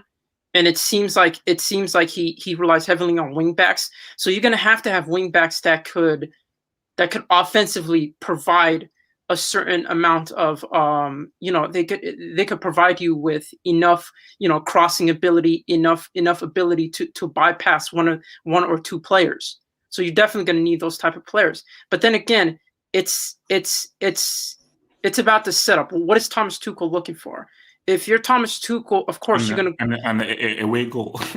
yeah. That's why I'm saying Thomas Tuchel. Of course he's gonna arrive with a defensive strategy. There's no way he would even try to arrive with an offensive strategy. So for me, he's not gonna have those attack-minded players, because if the likes of Marcelo, if the likes of Vinicius, Hazard, and Benzema, if they're all on the field at the same time, offensively, you're going to be dealing with something that Chelsea haven't dealt with throughout the whole season, which is players that could come at you in different directions. And what has been Real Madrid's biggest, what has been their strengths this season is a transitional play. They're really good at transition from flank to flank. But Vinicius has to play well for that to be effective. If Vinicius doesn't play well, it's not as effective. Vinicius is important for that transition to work. No, that's why I would say that. But with the introduction of Hazard, it's a totally different game. With him because being of 10 minutes with Betis. No. With him, with what he provides to this team. What he provides to this team is not only being able to play on the flank, it's him being able to cut in and be that connection to Vinicius. So Vinicius isn't asked to do outrageous passes that he's not capable of. He's only asked to dribble past players and to create that that almost distraction for their defensive play. So if it ends up becoming that where they're all offensively, Real Madrid have so much offensive options, and Marcelo's going to be, Marcelo's going to. We have so many offensive options. No, I'm talking about. Let him speak. No, I'm talking about in terms of just having players that can play with the ball. That's what I'm talking about in terms of having players that can play with the ball. And Marcelo's going to be a problem. So, of course, the likes of Azpilicueta and all of your defenders are going to have to be, on their toes. They can't. So I think Thomas Tuchel is going to go with a defensive approach. But as the game transitions, and I've seen Real Madrid kind of be slow, sluggish, and I don't know if Cruz is going to come back. There has been reports saying that Cruz is going to come back. But, he's been training actually. So he So that just complicates things with Cruz's ability to pick up passes through through the middle, and Benzema being able to occupy in the middle of the space or in the middle of the park, having that ability to drop back. That's going to create so much space. So specifically, just overall, keeping that compact, who do you think has the edge in this first leg, based on the players available and so forth? Who do you think will have the edge? Don't give me a score, but who do you think has the edge? For me, I would say that I would trust Chelsea and Thomas Tuchel. I think they have that edge because for me, if the game that's because Thomas Tuchel has a different strategy if the game gets out of hand. You have the ability to introduce the likes of Giroud and to introduce the likes of Reece James and pick off those passes, those crosses in the middle, because Marcelo is going to leave space. Like, there's going to be space as the game progresses. And we know how Real Madrid are in the second half in terms of not necessarily starting off with the same beat that they ended. So with the introduction of Reece James and Giroud, I think that can do the job for you. So I'm giving the edge to you guys, to Chelsea. I wanna bring in your boy Darian and talk to me. Yeah, man. First and first, I got to make a clarification. If it's tied on points, Napoli will actually overtake Juventus because they beat them 1-0. So I have to make a clarification on that. Oh, so if Napoli win the game, that means they'll go ahead based on head-to-head. Yeah, I forgot the first leg. They won 1-0. And then they lost 2-1, but they have the rear goal. So technically Napoli will win the head-to-head record and be above Juventus. But the referees wouldn't let that happen anyhow. So I know. What's it called? Moji, Calciopoli. Yeah. I know. Yeah. And second, we got thank Pep. I will call you Pep for today only because you remember what Uncle Mo proud. So thank you, Mr. Thank you. Guardiola. Thank you. Onto this game, HH. I don't really see this being nothing fancy. I probably see it all depends on two men, Timo Werner and Vinny. If the two of those guys turn out, I think those are the difference makers. If not, I just think it's going to be. So we have gotten to a stage in football where the two crucial players who are the difference makers is Vinicius Jr. and Timo Werner. That is a sad state of affairs. Respect Winnie, bro. Winnie's way better footballer. Yeah, sure. Yeah, right. Because Was I a dog? Yeah, sorry for that. Back up. Yeah, back, right? Look, But I'm not honestly, going to ask. Yeah. Just keep talking. yeah. But honestly, 'cause I see what happened is, right? We haven't got the possession, but honestly, I like Big Ben's, but in the last couple of games, they have really been scoring. So I don't see a lot of goals from Benzema. So at most, maybe you get one, and then forwards on Chelsea will score. I don't see the scoring. So I at least I don't call it scoring, but I don't really see a high scoring game. So I don't know, but I'm ready with Zizou. I feel Zizou can play out somewhere somehow. I more trust in midfield in Real Madrid. He's cruise out. No, he's back. But Darian, how good is Zuzu really without Cristiano Ronaldo? That's why I want you to get his fun and win this. Because then I could talk so much trash. He has his fourth. Yeah, he didn't have Cristiano Ronaldo. But yeah, I can with Zizou on this one. But it just skip me, man. I didn't really research this game as good. I don't want to talk about the PSG Man City one, but I got Man City. Yeah, of course you do. Okay, so Osasuna, talk to me. Let me switch cameras. Talk to me, Osasuna. Yeah, Osasuna, speak the truth, man. Yeah, speak the truth, man. Yeah. The truth. Yeah. The truth. Okay, can you bring up the La Liga table? No. I want to show you something. I don't want to show you anything about Sevilla winning it. I want to show you something else. No, you talk about this damn Chelsea Real Madrid right now. I ain't bringing 3 points. Nothing. 3 points behind. Good. Chelsea Real Madrid. So my ass. Chelsea. Okay, I spent maybe 3 hours yesterday just thinking about this because I couldn't make up my mind. I genuinely could not. It was 3 hours. I mean, I usually, I just like to think about games. I like to think about football. It's just what it is. People call me crazy, but I enjoy it. But the reason I took so long is because I have no idea. I couldn't come to a conclusion. Every conclusion I came to was based on a previous foregone conclusion, a previous foregone, like, how do you say it? Evidence that was basically the same as the conclusion. So I would say Real Madrid's defense will not be penetrated because so and so and so, and then my reasoning would start with, in the end, Real Madrid's defense would not be penetrated. I had no idea. It's because both these teams play so differently every single game.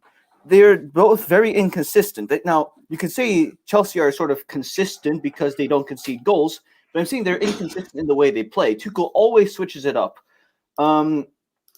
What's his face? Zidane has fruit sellers to deal with. He will have 14 fit first team players for this game. I have no idea. So he will also probably switch it. I wouldn't be surprised if a guy we've never heard of starts this game. Some, I don't know, a Blanco or whatever. Antonio Blanco, yeah. So I think that I just have to go with my heart here because I was studying. Okay, there's only one thing that I'm pretty sure will happen, and that's that only one team will score. If one team goes 1-0 up, the other team will not score. I think they're both so defensively solid that if they commit to being defensive, and if one team defends and just decides to commit to it, they will not be scored on, and eventually maybe they'll concede on a counterattack. It will be 2-0. So you say that if Chelsea score first, Real Madrid won't score? Yes, I'm saying that. And if Real Madrid score first, Chelsea will not score. In the end, that's better for Madrid, because that means that it's a low-scoring game, and low-scoring games are always better for the home team because there are less away goals, of course. So that means that my heart, I can't have Real Madrid winning this, is all I can say. I cannot have Real Madrid winning this. Why not? Why not? It'd be a disaster. What are you talking about? Why not? We're all screwed. Do you not understand what happens if Real Madrid wins this? Zidane is 4 Champions Leagues in 4.5 years of management. Good. Speak on it, bro. We're screwed. There is no need for the Champions League anymore. Exactly. And Cristiano's also screwed too, bro. I don't want that. So speak on exactly. it. Bring this to the league now. There is no more reason. Exactly. Genuinely. Bob Paisley and Ancelotti are the only other 2 managers with 3 Champions Leagues. And I don't count Bob Paisley because he won it in the 60s or the 70s or whatever. Shut your mouth. No, okay. But I will say this. If they get to the final, they are winning the final. Because history has shown them. Relax. They've been to 7 Champions League finals. And I'm talking about Champions League. And they've won all 7. Every other team, you can do the research. Every single team other than Real Madrid that has reached 2 or more finals has lost at least one. Real Madrid has won. Wrong. Barcelona hasn't That's wrong. lost the final. Porto, Barcelona hasn't Porto lost and the Nottingham final. Forest They never lost a lost final. Milan They lost, 1994. AC Milan. Barcelona Yes. lost in In- 1994. Oh Yes, yeah. yes. Shoot, It, sorry. it is Porto and Nottingham Forest never lost a Champions League final. Porto. Oh no, but I'm saying that reached multiple Champions Yeah, League twice. finals. They've been to 2 CL final. Porto has 2, Nottingham Forest has No, 2. Just say Champions League. Nottingham. Champions League. Didn't Not just say European Sherwood Cup. Forest? Champions League since 1992. Oh, you're talking any about the team that's Champions League reached- era. Okay, yes, okay. any team that reached multiple CL finals has lost at least one. Only Madrid is undefeated, and they reached the most. So no. that But, says something. but in your view, with this first leg, who do you think has the edge? You're saying it's a 1-goal swing, but who do you? So before you give me your scoreline, who do you think has the edge? Players available, formations that you think are most likely, both teams' weaknesses and their strengths. First leg, Real Madrid at the crib. Do you think Real hold home court? Chelsea. Osasuna, you're one of the few logical ones. Don't think with your heart.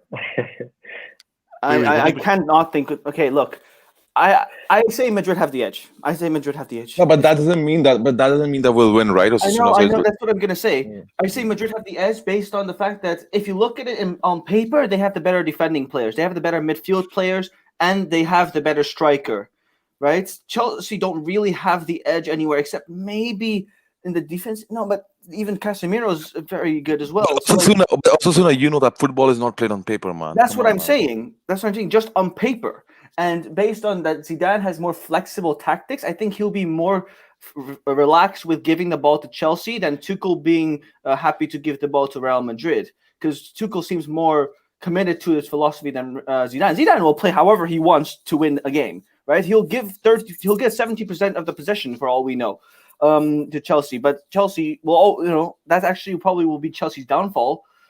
But I mean, logic tells me 1-0 Madrid. That's what logic tells me. But I'm not going with 1-0 Madrid. Okay. No, but wait. I'm going 1-0 Please, Chelsea. let me just read this jobs. Let me just read this jobs and I'll pay back to. So, from 88th bus stop, thanks for the dub. We all quote defense wins you titles when convenient.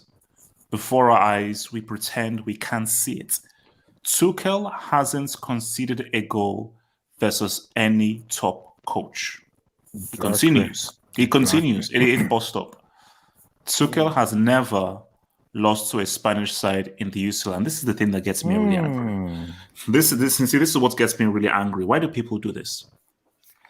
These records are made to be broken. These historical things are, Liverpool have never, Chelsea have never, Real have never. Today is a new day. Tomorrow is a new day. Next week is a new day. But history repeats itself, bro. But history repeats itself. But the history, bro. History repeats itself though too. Can I land? This means nothing.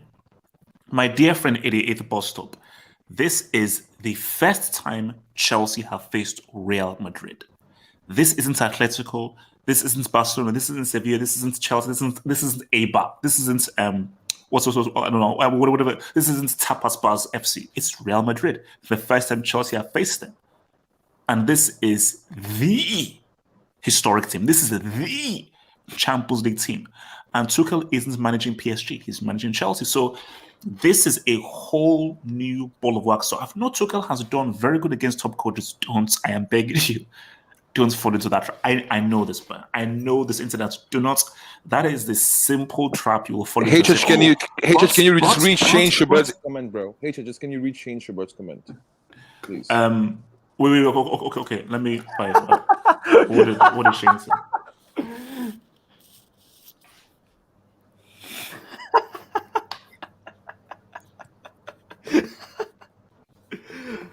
By the way, but that's truth. But that's truth, man. By the way, I digress. No, wait. Is there can I go next? Yes, of course. So, Natsa says, Cole puts a cross on every team he switches. No. He switches to Bayern, right? Lewandowski, Gnabry, Let me finish. Because I think that Dortmund rapidly declined once he became a Dortmund fan. I think so. And ever since he left AC Milan actually almost won the league. So it's weird. And people called me jinx. So Cole puts a course on every team he switches to in the CL. He has to retire from football. Look, man, that dude is wild, man. But yeah, look, as I said, like Nats, as long as you keep your paws away from Chelsea and my narrative, we're before cool. 2012, right? Did Chelsea ever play Bayern in the Champions League before that final? Did you guys ever go against Bayern ever? I'll need to. Yeah, we go with them again 2009. 2009 we played them. Okay. The UEFA, the what was that? 2009 semi-final, Chelsea Barcelona. No, I'm saying Bayern. No. Has Chelsea gonna ever gun against Bayern before 2012? Okay, and you guys won. So what H is talking about history. History repeats itself. Okay. So it's the first time you're playing a Spain team. So. I'm gonna look this up. Okay. First of all, I'm just gonna make me proud, bro. I'm just gonna make me proud. Yes. Bro, okay. please. First of all, Osasuna Paisley won his European quarterfinal. Nomad, can you please mute your mic? Anyway, wait, I wasn't finished. I wasn't finished. I was gonna say 1-0 logically for Real Madrid, but I cannot say Real Madrid because I've been right about Chelsea every single time in the Champions League so far. I've been right about Chelsea every single time, and I don't want to be right about Chelsea this time if I say 1-0 Madrid. So I'm going to go 1-0 Chelsea. But you've also always been right about Real Madrid, right? On the speech, okay, just my point exactly. Osasuna Paisley won his European Cups in the 80s. So please, I know you want to be cool by dismissing what he achieved, but at least get it right. Secondly, I hate reverse psychology, okay? I hate this, okay? Okay, HH, I've been clowned so many times on this channel by things I've said, but at least I say what I think. Yes. You know what the problem is? My child. You know what the problem is with people like Vilton? You're just afraid of receipts. That's the thing. Afraid You don't of believe in receipts. Exactly. People are just This is No, it's guys, can I land?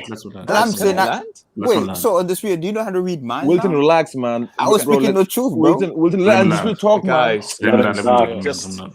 Just honestly, just stop being afraid of receipts and just speak what you really think. Anyway, regarding this game, it's a very interesting game between two very interesting sides. When I see Chelsea's back three is going to be extremely hard to break down for Real Madrid because they don't have any technical players, so to speak. I mean, Zard, we've already established that guy is finished, right? Right, guys?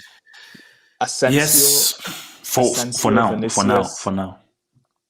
Asensio, Vinicius, Benzema. They're going to need space, and Chelsea's not going to give it to them. It's going to be very difficult for them to break it down, especially if they go behind. But if Vinicius doesn't have space to run into, they just become a cross and inshallah team. Now, with that said, Chelsea's attack is also not that good. You don't have a consistent goal scorer. I wouldn't start Werner. I would bench Werner. I would start Havertz, Pulisic, and Ziyech. No, Havertz, Pulisic, and Mount, probably. I would. Are you mad? No. My thing is that Werner is trash crap. I know. He's fast. And that speed can create an opportunity. So it's about utilizing what you have at your disposal. If you don't play Werner and you play what Havertz, Mount, and so forth, there isn't enough ability and skill there to do anything, specifically if you don't have a striker. So if you're not going to go with a striker, you need an element. You need a characteristic to sort of counteract Real Madrid, and that is his speed. I might say that they hold up, man. I think you might go with Giroud, actually. I would go with Giroud over Werner. There's no point going with Werner. Trust me, HH. There is no point going with Werner in this game. I don't care how fast he... What is he going to do when he gets there? What is he going to do when he gets in the final third? It's basically, on the speed, you are right. On the speed, this guy is trash. He is a class A brick. But if you're going up against a team that's going to give you space in behind of them, you need speed to exploit that. So you're going to have to take the good with the bad. He's trash. He'll probably mess up. You are hoping and praying that man mess up 80 billion times, just get it right once. All you need to do is just get it right once. Mess up 5 billion times, which you will, just get it right once. And that could lead to that one away goal that could be crucial. It might be, I don't know if Pulisic is fit, because I might just play Pulisic off Giroud. It's fit. It's not injured. But I think this game is also really symbolic for another reason. We've got the two best central defensive midfielders of the last 5 years of this generation going up against each other. One guy who won a three-peat and won a Copa America, and one guy who won a league title with Leicester, and he's won a World Cup. And they've never faced each other before, but it's the first time they'll face each other. And I am so excited just to see how that battle evolves between Kante and Casemiro. I am hyped. Reminds me of the days of like Roy Keane or Vieira or whatever. This is a big one. Kante versus Casemiro. I'm curious, who do you guys think will win out there? Who look like I think Kante would win because he's a World Cup winner, bro. No, basically, great matchup, really great matchup because Casemiro is extremely good, and Kante is Chelsea's nucleus. So basically, you have two very important players for each of their teams. Very different players, though. They're two very different players, but I think that depending on who will win out, you see, it's difficult. Kante is vital for how Chelsea's midfield works. Casemiro isn't vital, but he plays an important role. If you get what I mean, Chelsea's like Real Madrid's engine and how it works is really Kroos and Modric, and Casemiro is just to add that cement. Kante does the DM and the CM work because there is not really a central, like especially without any Kovacic in there. It's Jorginho and Kante has to defend and he's also got in the CM. For Real Madrid, Modric and Kroos, they are both the CMs. So Casemiro can just go in, but also you can focus more on defense because you've got two excellent ball protecting CMs in there. So their roles are different. Undisputed call Casemiro overrated, so I'm guessing Kante is going to beat the living crap out of Casemiro. Casemiro's phenomenal defensively. Phenomenal.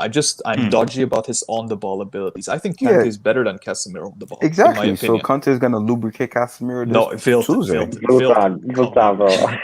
I think this. Wilson, come on, like we know what you're doing, bro. Like, see, now it's too obvious. What am I doing, though? What am I doing exactly? That's the thing. You're going so hard in the opposite direction because it's been working for you.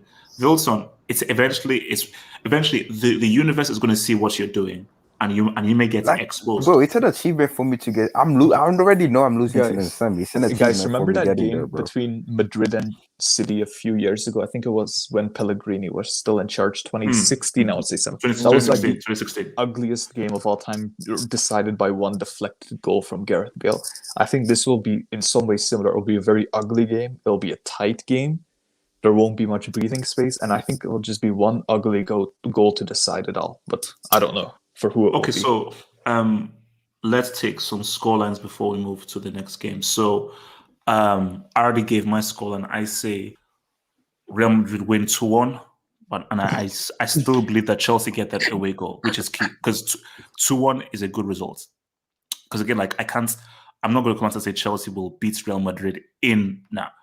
2-1, bring that to the bridge. That's a great foundation to build off of. So we'll say 2-1 to Real Madrid. Wilton, score. I'm gonna go 2-1 first leg, Chelsea, and 1-1 second leg. And it's by the way, Wilton, I only asked for the first leg. Wilton, I don't 2-1 Chelsea. Okay. But by the way, it's just since 2012, the team that kicked Real Madrid out the Champions League never wins it. So when you do beat us, I think you're gonna lose in the Champions League final, bro. Thanks for that. Thanks for that useful information, Wilton. Darian, score. 1-0 Real Madrid. Vinny will score, and Tio Werner will have a miss that will make you hit him again. Darren, man, relax, bro. Come on, man. Nah, but how awful is Vinicius in front of goal, man? You know that. Disastrous. But Vinny didn't score the goals in the first leg against Liverpool. Okay, but still, but not every day you're going to score, man. Let's be honest, man. How many goals Vinicius score? No. I'm not being trying to hide like all those things. But let's be honest, man. Vinicius is not clinical. But it depends on which Vinicius.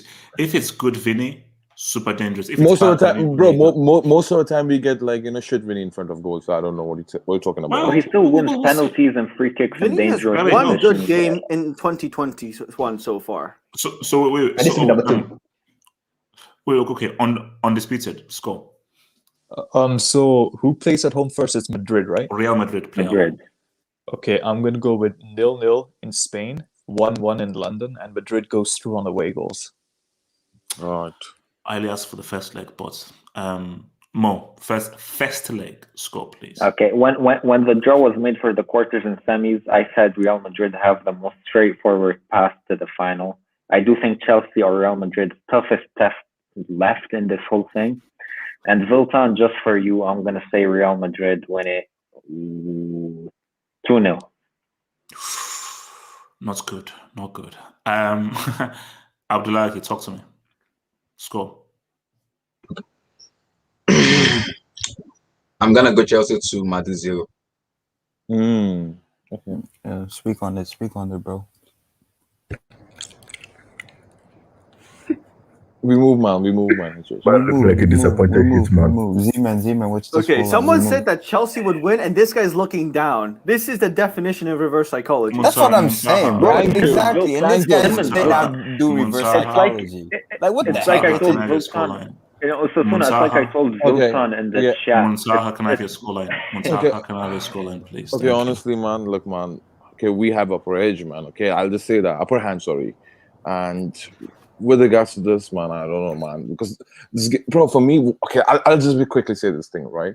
Chelsea is not going to allow us to dictate, the gameplay. So they will just come there to play, the kind of football which we hate and which every season we play against Atletico Madrid. So that kind of football they'll play. So what I see from this game is 0-0.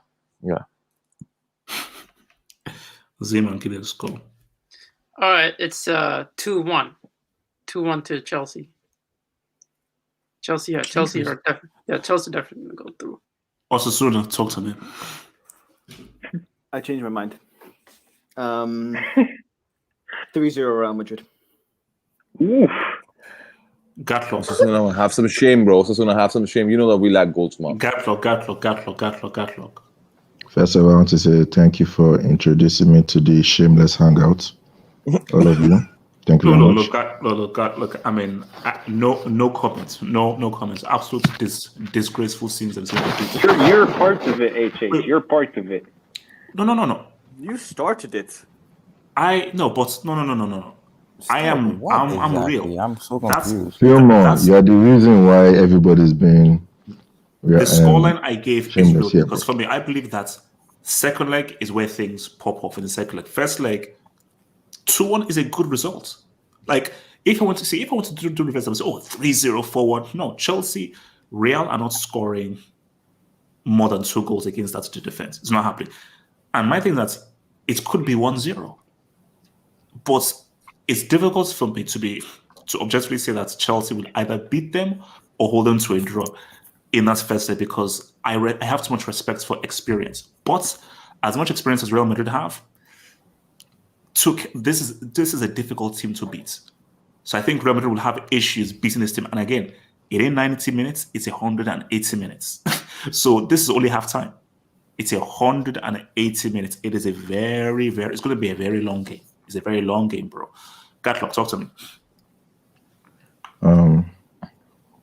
The first thing in my head was 0-0, but why 0-0?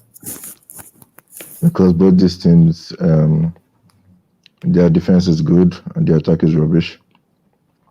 So Benzema? Let Gatlock talk, man. Like I said, their defense is good, their attack is rubbish.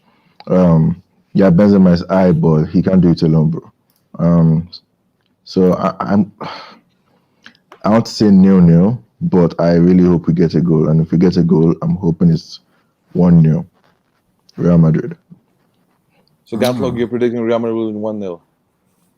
So 1-0, 0-0. Yeah. I'm just saying I predicted 3-0 because if Wilton says 2-0 Chelsea, we all know what will happen. Well, look, guys, whatever the case may be. Come on, Osasuna, why are you hating us, bro? Osasuna, why are you hating on us, bro? Tuesday I'm not reverse psychology at all. I'm genuinely saying if Wilton says that, it will be the opposite happening. Guys, we're moving on. Man City, PSG. Oh, thank you, man. This is the game that I want to watch. Man City against PSG. So I want to just sort of make some space. So let's just try and change some things around, man. Change some things around. So people who may have not have spoken, I've given you 2 free spaces because we want to try and keep things nice and fresh. So if you've not spoken, I want to keep things nice and fresh for other guys out there, man. So So, okay. It's just for the Gallup picture.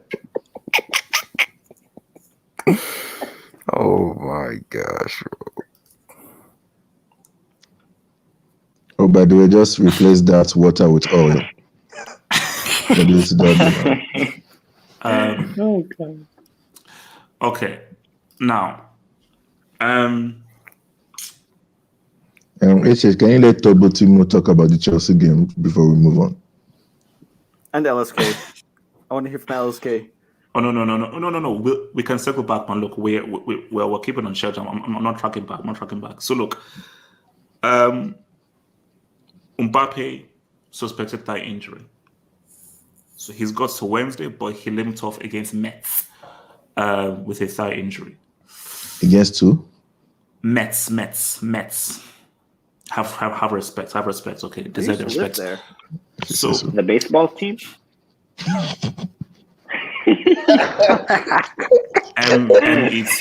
METZ. So guys, okay, see, here's my thing. I've been running this game in my head several times. And every time I run this game into my head, I'm like, this is a bad matchup for Man City.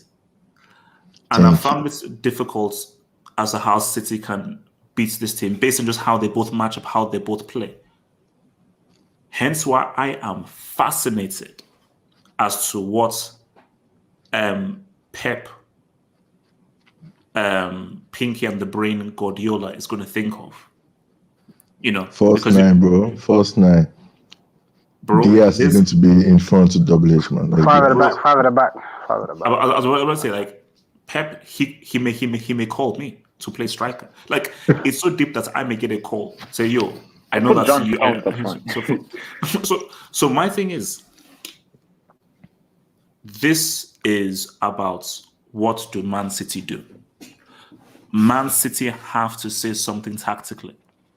PSG, this is a good matchup. Hence why PSG should be more worried because it seems too good to be true. Because it's like they play a high line. Pep's number, man. Purchase Pep's number sometimes, man. No. But my thing is that if you look at the dynamics, if you go with a false nine, Kimpembe and Marquinhos are a very good defensive partnership. They play they play a high line. So Neymar, Mbappe, Di Maria, Mbappe's speed, Neymar's passing and his dribbling. It's like so just something tells me that Pep is going to come with something. So I think that as I go around people, what do City have to do to try and change this stuff around? Let me start first with some of the new guys. YSK Jackson, talk to me. City PSG, man. Bad matchup for City, or do you think that City are going to come up with something exciting? What is this? You sick, man. You started this one. That's I don't forget to talk about Hazard. YSK, just keep talking. Anyways, let's move on. We moved on from the Chelsea thing. So what was it you asked? If it's a bad matchup for? So, do you think this is a bad matchup for Man City? It depends on how. It depends on which Pep turns up. If the Pep that one's the arrogant, egotistical maniac turns up, and he wants to do these, he wants to experiment with what arguably is his best chance to win the CL.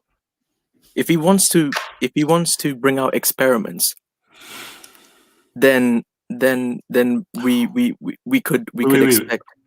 So you say his best chance. So you're saying that if he reaches the final, he beats either Chelsea or Real Madrid in that final. If he meets Real Madrid, I don't know about that.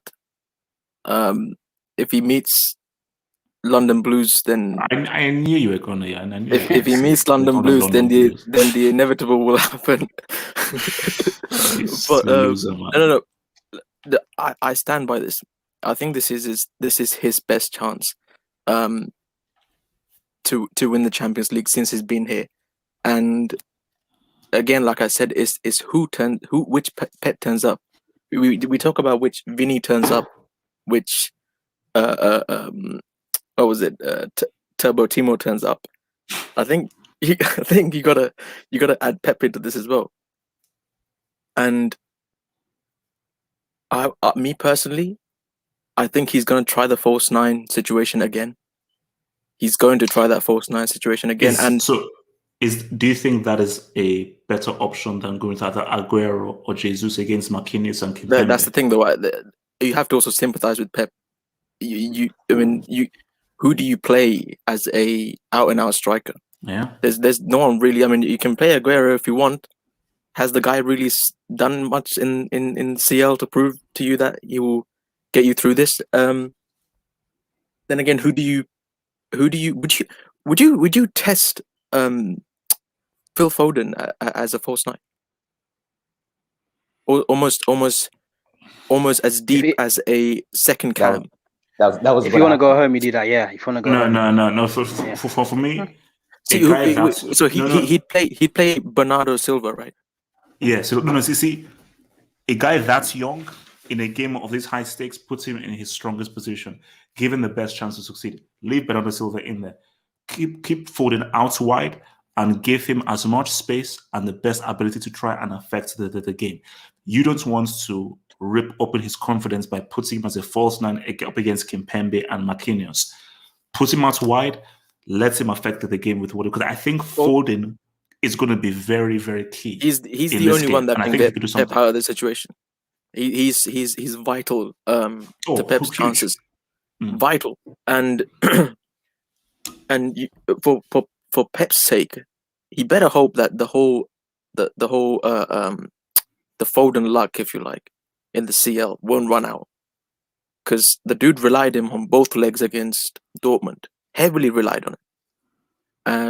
But this is a massive step up. This ain't Dortmund, bro. Massive step up, and that. I mean, in a way, this game. I know he's still young, and he's got a lot of growing to do in the game. But in a way, this is almost a sink or swim kind of situation for Foden. I think we get to find out the guy's character in this game. But you know what? Foden can't lose. Of course, no, yeah. Because it's like you can only win. If you are totally destroyed everything, mate, you're young in your first ever Champions League semi. So that's why I think that Foden is gonna, whether they win or lose, Foden is gonna have at least one really good performance, or maybe even two, because it's like you can play with no fear. And the fact that you're up against potentially Mbappe, Neymar, it's PSG, it's CL semi, have fun, enjoy yourself. Exactly. And when a young player can enjoy himself, that is a very dangerous proposition. Exactly, and like I said, Foden is key, and the defense. Am I right in saying that the what was it? The Ruben Dias and Stones, they're both fit for the game, right? I believe so. I mean, Laporte played it in the final, but I believe both. Yeah, they are. No, Stones was suspended. That's why. Yeah. Right. Okay. See, it comes down to what Pep. Does Pep want to win, or does he want? Does the ego come out, and this guy wants to experiment and do things that will eventually cost him the game, because that Dortmund game could have got easily could have gone wrong, horribly wrong, and that brick referee. I'm sorry, but I will forever. Anyways, that dude cost us a left stream, and but now so it comes down to Pep, and I think also you can't count out LSG. I don't care without Neymar. You can't. Is Verratti back? He should be. No, yeah, he is. Verratti's back. Nothing is back. He's back. But that dude's overrated anyway, so it doesn't really matter. Okay, relax, chill. But yeah. Mo, talk to me about this game, bro. Also, by the way, wait, quickly before you go. So, guys, if there are any City fans that want to come, I know a City fan sends me a DM on Twitter. I'm going to leave a space for a City fan. If there are any City fans or PSG fans, Ahmad, if you are there any PSG or City fans, click the link. I have saved your space. Any City or PSG fans, Feel free to come in. Feel free to come in. All right, Mo, talk to me. Okay, quick question before I go. Is Marquinhos fit? He better be. I think so. Yes, he is. I think so. Okay, and Mbappe, is he definitely out or possibly? No, possibly out. Okay.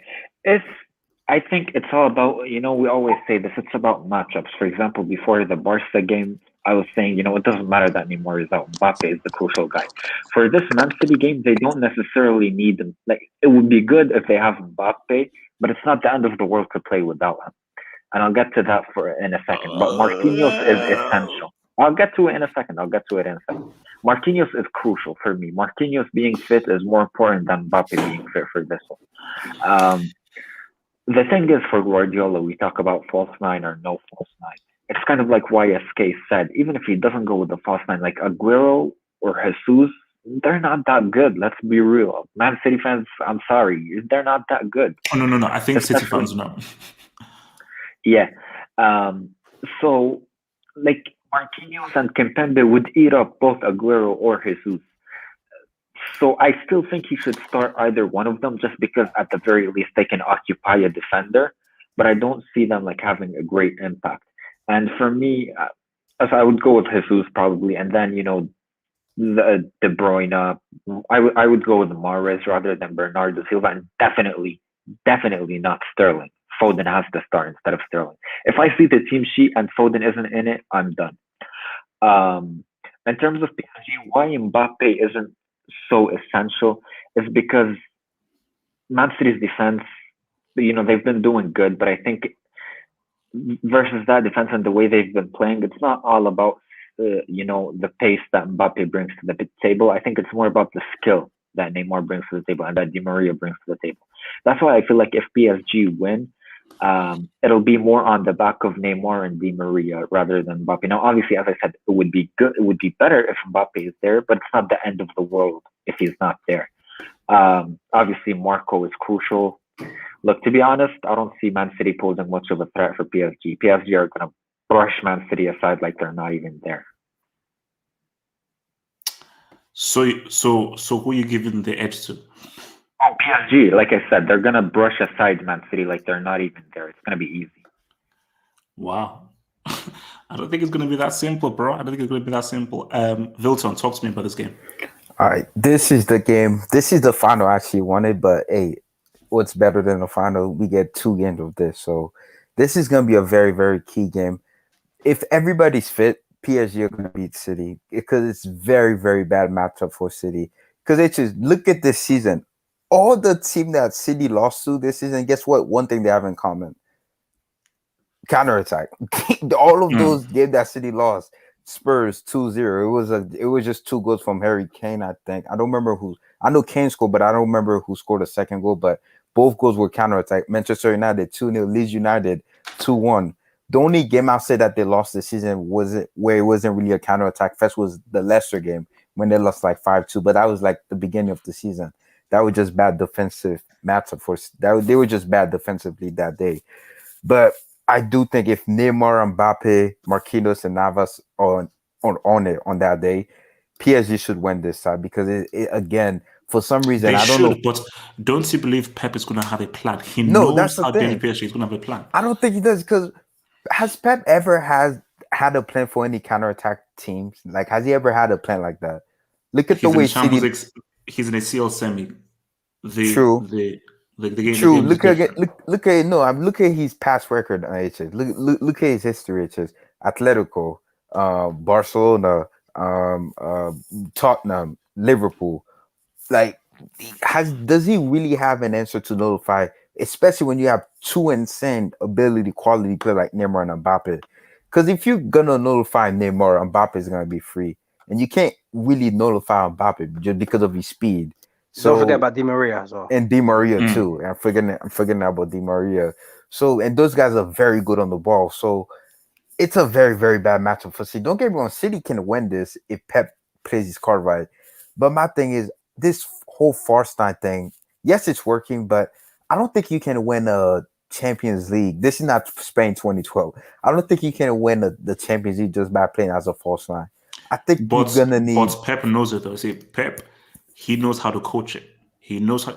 They may not have the players they have, but at least the players are somewhat in the same realm as those Spain. Because one's going to put someone in the same realm, and Pep, he knows how to coach it because he coached it very well at Barcelona. So because it's just, let's be real. Okay, you think Pep's gonna be like, okay, PSG have the ball. You're gonna have the ball. You think Pep's gonna allow PSG to have the ball? No, that's it. Exactly. That's So my how thing Pep is, operates. if City's gonna have the ball and PSG is gonna play long ball, like it's just gonna be just like the Bayern Munich game, just like the first leg. Neymar's just gonna find Mbappe and score. I think that's how the game's gonna be. But again, you said Cecile Semi, he knows what's riding on this. He knows he has to win the Champions League with City to prove that he can win it without Messi. But at the end of the day, I think it's a bad matchup. And the thing I noticed about the City team in general, let's say PSG is up 2-0, I think the tie is over. Because the City team, how do I say this? They don't have like the backbone, like they could be 2-0 down. The game is over for them. They don't have enough backbone, I think, to make a comeback and win a game like this, especially in a CL semi this magnitude. So my gut is telling me PSG gonna win this game. I think Wilton, but they were 1-0 down against Dortmund in the second leg. They came back. I said two. Dortmund 2-0, and plus they were favorites. They were favorites too. So let me bring in this guy. So City fan here, Mr. Abdallah Alamami. Yeah. Talk to me. If I wouldn't rule out Pep overthinking it, he does overthink. He overthinked it in the Chelsea game, but I think he had an eye on the other competitions. Just if he plays Sterling, game over. If he plays Sterling, game over. I do not. So actually, wait, what has happened to Sterling? Is it bad form, or do you think I think that's miss? Is it because of that miss? HH, kindly bring up that your chicken dance earlier. That's what happened to Sterling. So we see, because I think Sterling is on bad form because of this miss. Yeah, definitely.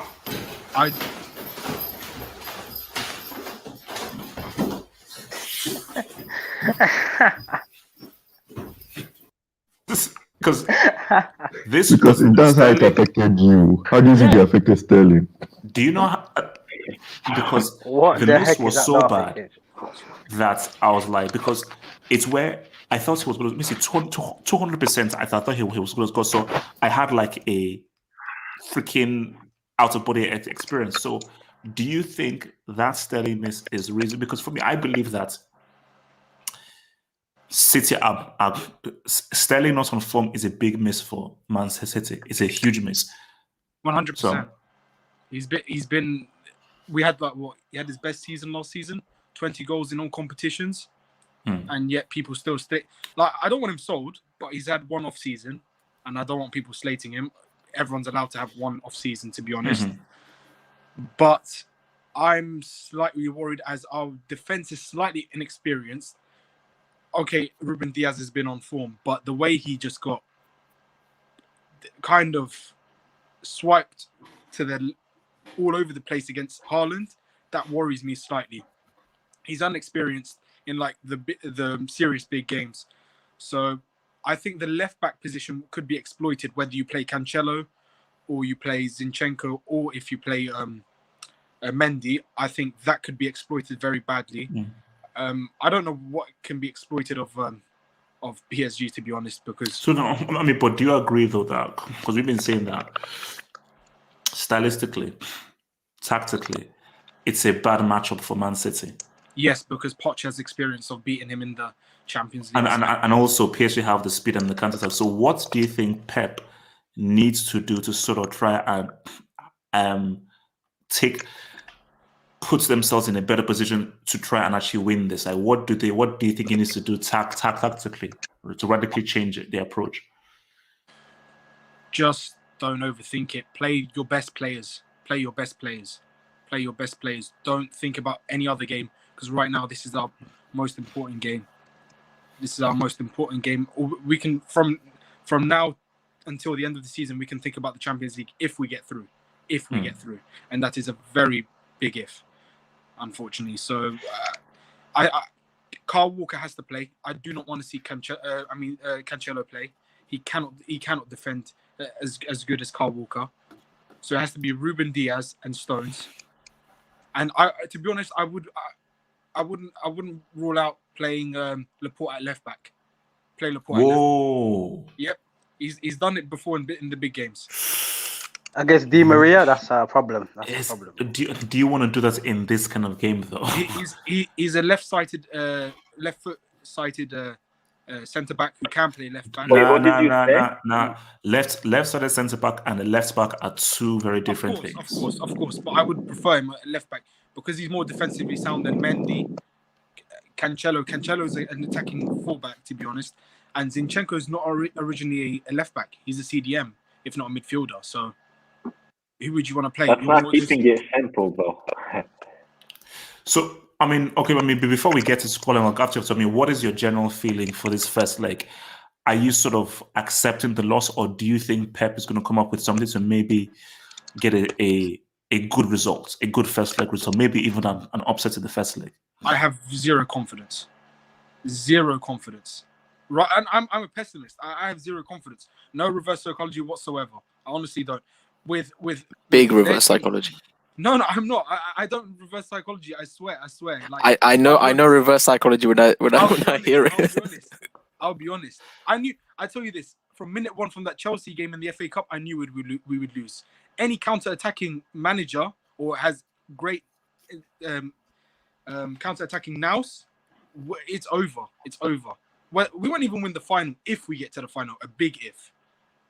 So I think 2-0. 2-0 for Lucky. 2-0 loss in the first leg. Dang. Let me just hit this job and then I'll come to you, Mr. Gatlock, man. From Zoateng TV, who says, HH, if Neymar doesn't beat Pep, Neymar is a brick. I don't care. Well, this is why he was brought here. And the record does state when Neymar has been fit, PSG have made the final. But it's going to be interesting if, let's say, Mbappe isn't fit enough for Wednesday. And let's see how this PSG team can handle with Mbappe. Because I said PSG without Neymar don't beat Man City. PSG without Mbappe, that's interesting. Because I think they need the Neymar. See, the Neymar Mbappe 1-2 punch is what Pep has to deal with. Like Pep you have to have an answer for that Mbappe 1-2 punch. So if one of those elements are missing, then City maybe have a little bit of a breathing space. Gatlock, talk to me, man. If his name, the prodigy, is playing, and Verratti is back, and Marquinhos back.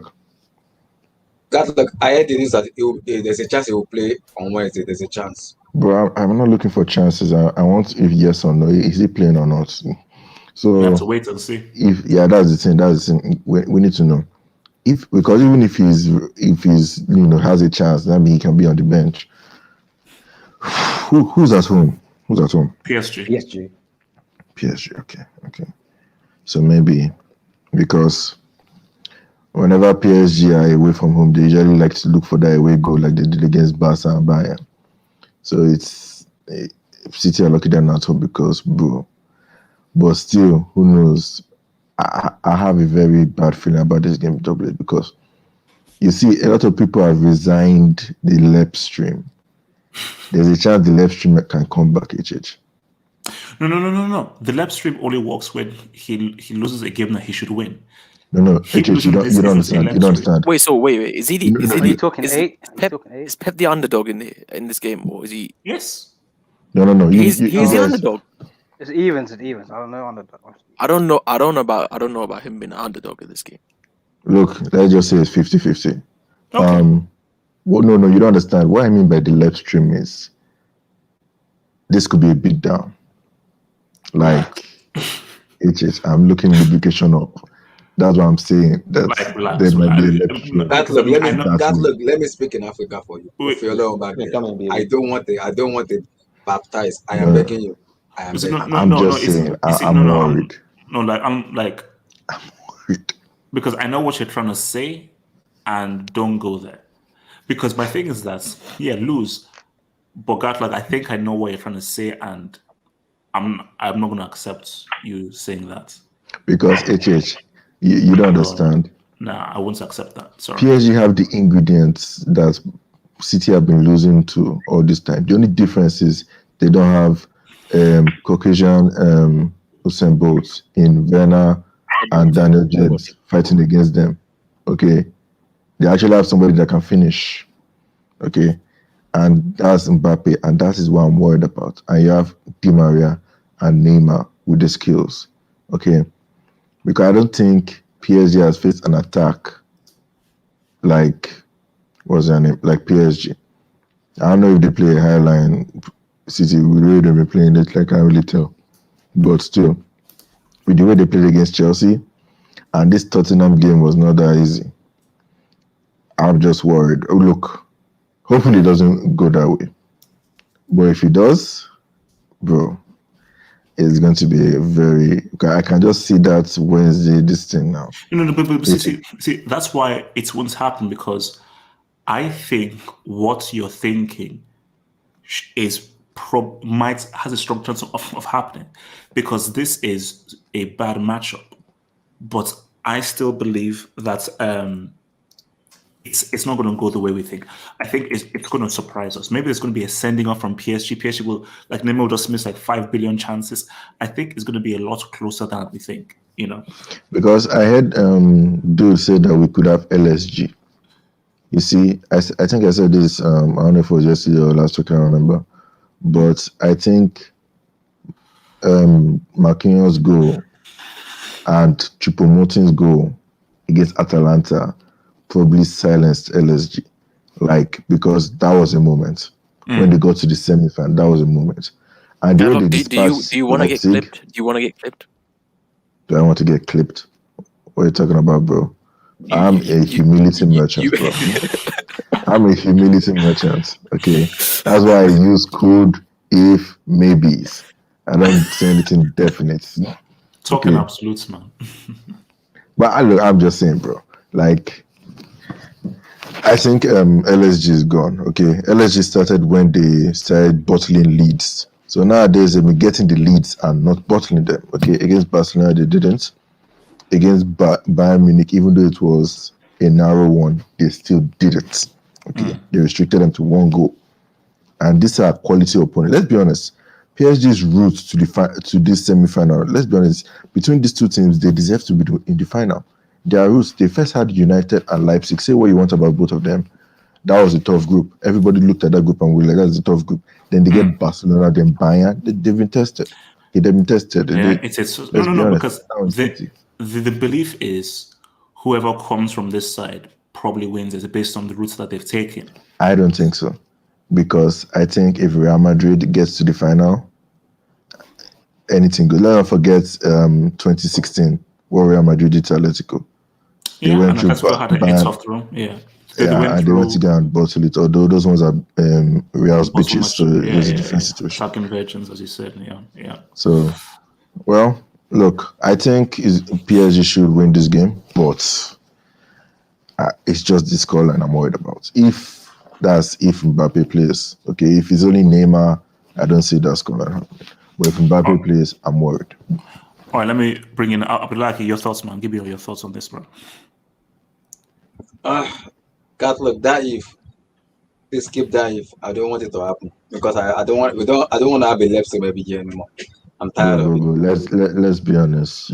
Deep down, you are like HH. You want it, okay? We all want it. Deep down, you want it. We all want it, bro. We all want it, bro. It's like they say too much sugar is bad for you, but you still like it.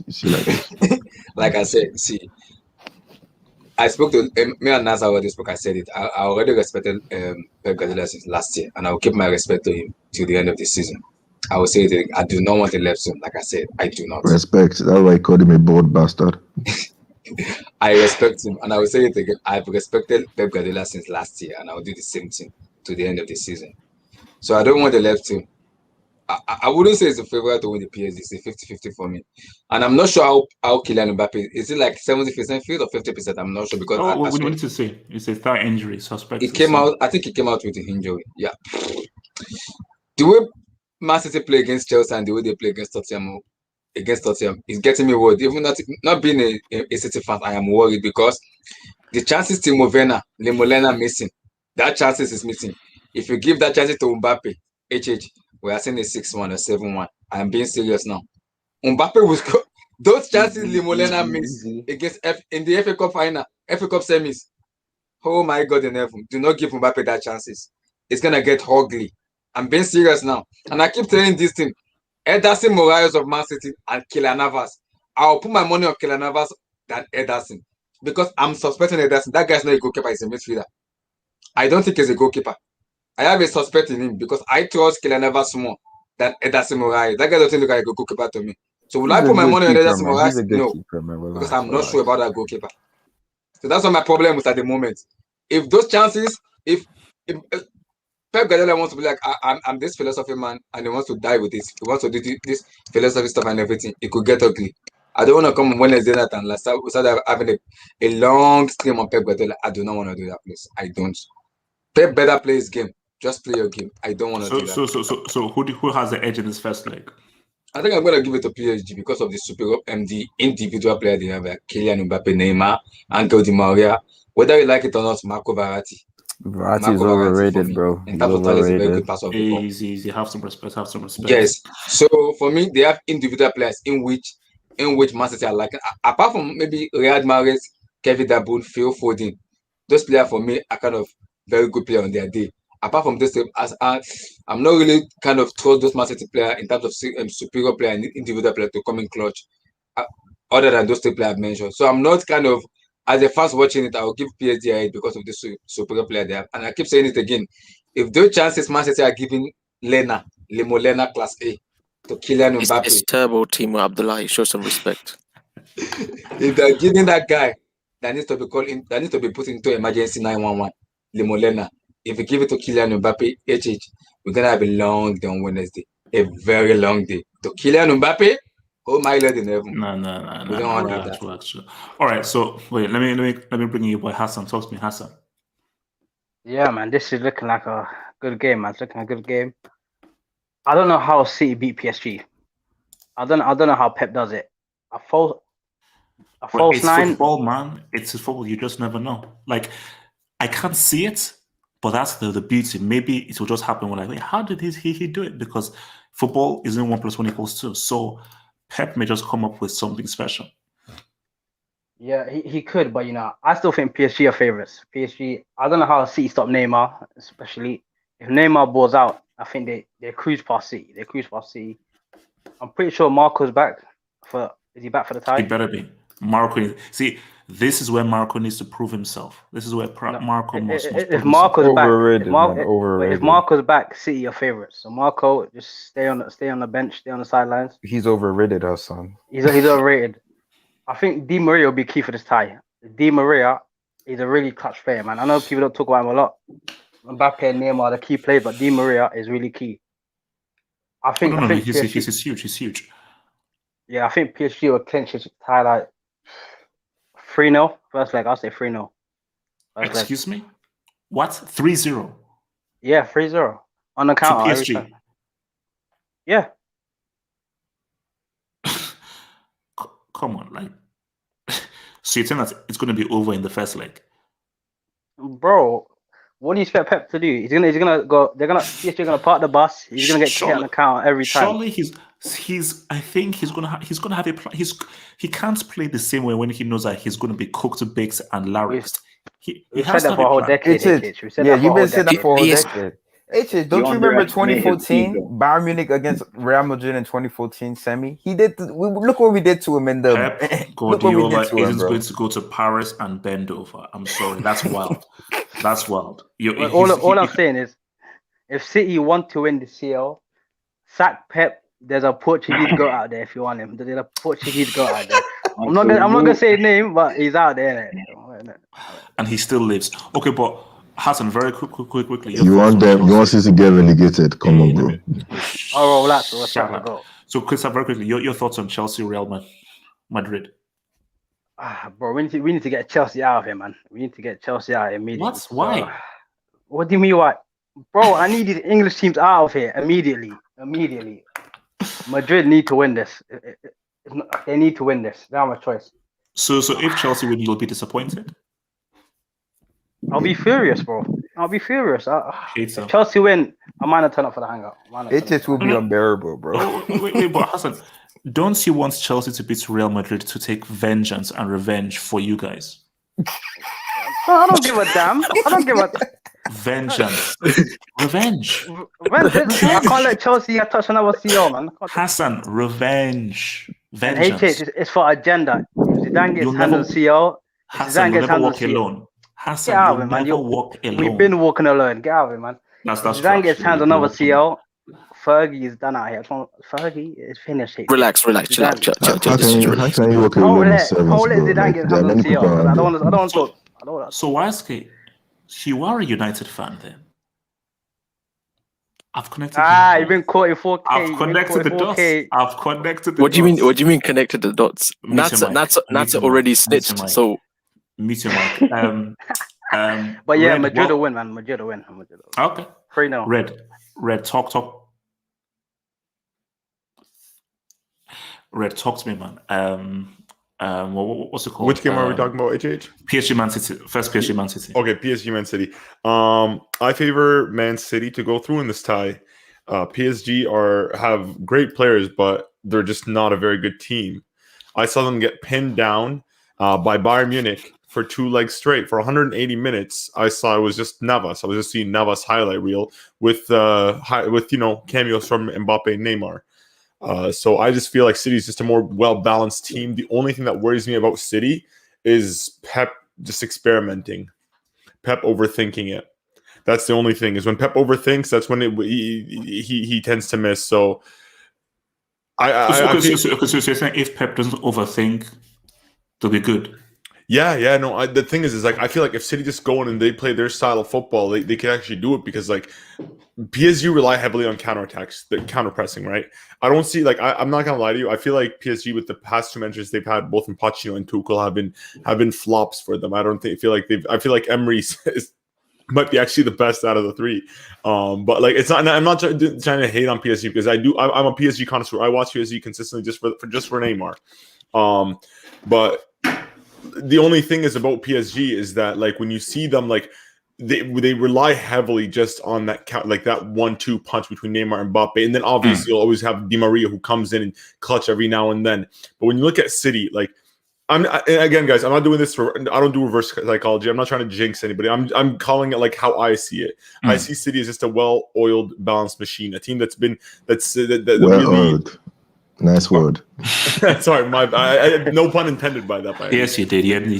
I honestly like. I believe that hey, it's according to UEFA rules and FIFA laws. They did nothing wrong. Everything is by the law. They went to court and they were found innocent. So we can't say anything about City and how they got their money. That's just how the game is. So and that's how I see it. It's just I see City. I don't see them dominant over PSG because PSG can suffer. PSG can suffer a lot, and you saw them against Bayern how they can go in and handle that kind of pressure. And this is like the second year coming; they really want it. So I don't think it's an easy game. It's just I will edge it just a little bit to City, and I see the first leg, this one that's happened because this is going to be at PSG's home ground, right? Yeah. I kind of see like a 1-1 happening. Just a 1-1. It's gonna be, and this is where Pep has to really come in clutch for the second leg. But I will tell you this, HH, City, they don't need this as bad as PSG do. Pep is a manager. Pep can. I'll tell you this. No. Pep needs this. No, HH. I'll tell you this. Neymar has 4 or 5 years left. Pep could coach for another 10 years, right? So Neymar's on a ticking, like this is it. Like Neymar, you gotta deliver. Like Neymar, this is your 5th or 4th season since 2017, 2018, 19, 20, and then 2021, 4th season. Like this is it. People are starting to ask questions. You're fully fit right now, and right, you're going up against a team that's almost 50-50. There's no favorites in this tie. It's just about what your preference is. I think City's balanced approach is why I believe they'll win. Other people will believe that PSG's individual quality will get them through. It just depends on how you see it. And in my opinion, it's hard for me to call. That's why I think I'm going to call the first one a 1-1. But from this, how we see the play develops in this one, we could see what it's going to be like at the Etihad. But if City want to go through, they have to win this game. They have to go win, try to keep a clean sheet. But if they can't, you know what, a 2-1 win would be good. And then just go to your home ground and try to win again with another 2-1. If PSG were to win this game, or like in just City only have one away goal, and you're gonna go like to their away ground with only just one away goal, like it's hard for it's gonna be infinitely hard for City. So City, like this performance, they have to make a statement where they get their away goal, but they also limit PSG to make it harder for them when they get back home. So you're sticking with a 1-1. So, and this is a 1-1 even if PSG are at full strength. Yeah, because like HH, like that's not we can't like look, we can't discredit Manchester City. Like we have to give City credit where it is, because like the way they play overall, their positioning, like you have Phil Foden, you have Kevin De Bruyne, like Gundogan, Silva, like they have weapons, right? Like they have a ton of weapons where they could relentlessly for 90 minutes, even if they tire out, the second wave of attackers that they can bring on can cause an impact. It's not City's is not only that, it's a team that's 5 years in the build, that's been 5 years building, that all these players, they want this trophy, especially with all the trouble all the drama that's been going on right now. Like they want this trophy. So okay. So before I come to True City fan, let me just take this job from your boy Nats, who says Laporta played left back in the 2018-2019 game against Liverpool, and he was class, although I'd still play Cancelo at left back. Yeah, he may have been cool for that game against Liverpool. It would be bad advice. No, but didn't Liverpool? Sorry, wait, didn't Man City lost that game 3-0 where Laporta played left back? No, he said that, and sorry, they did, but the 3-0 was Benjamin Mendy at left back. It was actually 0-0. It was 0-0. No, in Champions League. No, I mean his like he's saying about the Champions League game, right? Where Laporta played left back, if I'm not mistaken. When Laporte played left back, it was a 0-0 in the league game where Mahrez missed League. That okay, yeah, I think he's referring to the league, not the Champions League. Yeah. No, but my thing is that but it's still, for me, it would be smarter and wiser, specifically for this game with so much high stakes. Cancelo at left back. We can't cope on the counters. Pep is the worst at counter attacks. That's what's going to kill us. And if PSG rely on counter attacks, then it's game over. If they do 3 counter attacks in the game, that's 3 goals. It's over. The tie is over. Okay. Let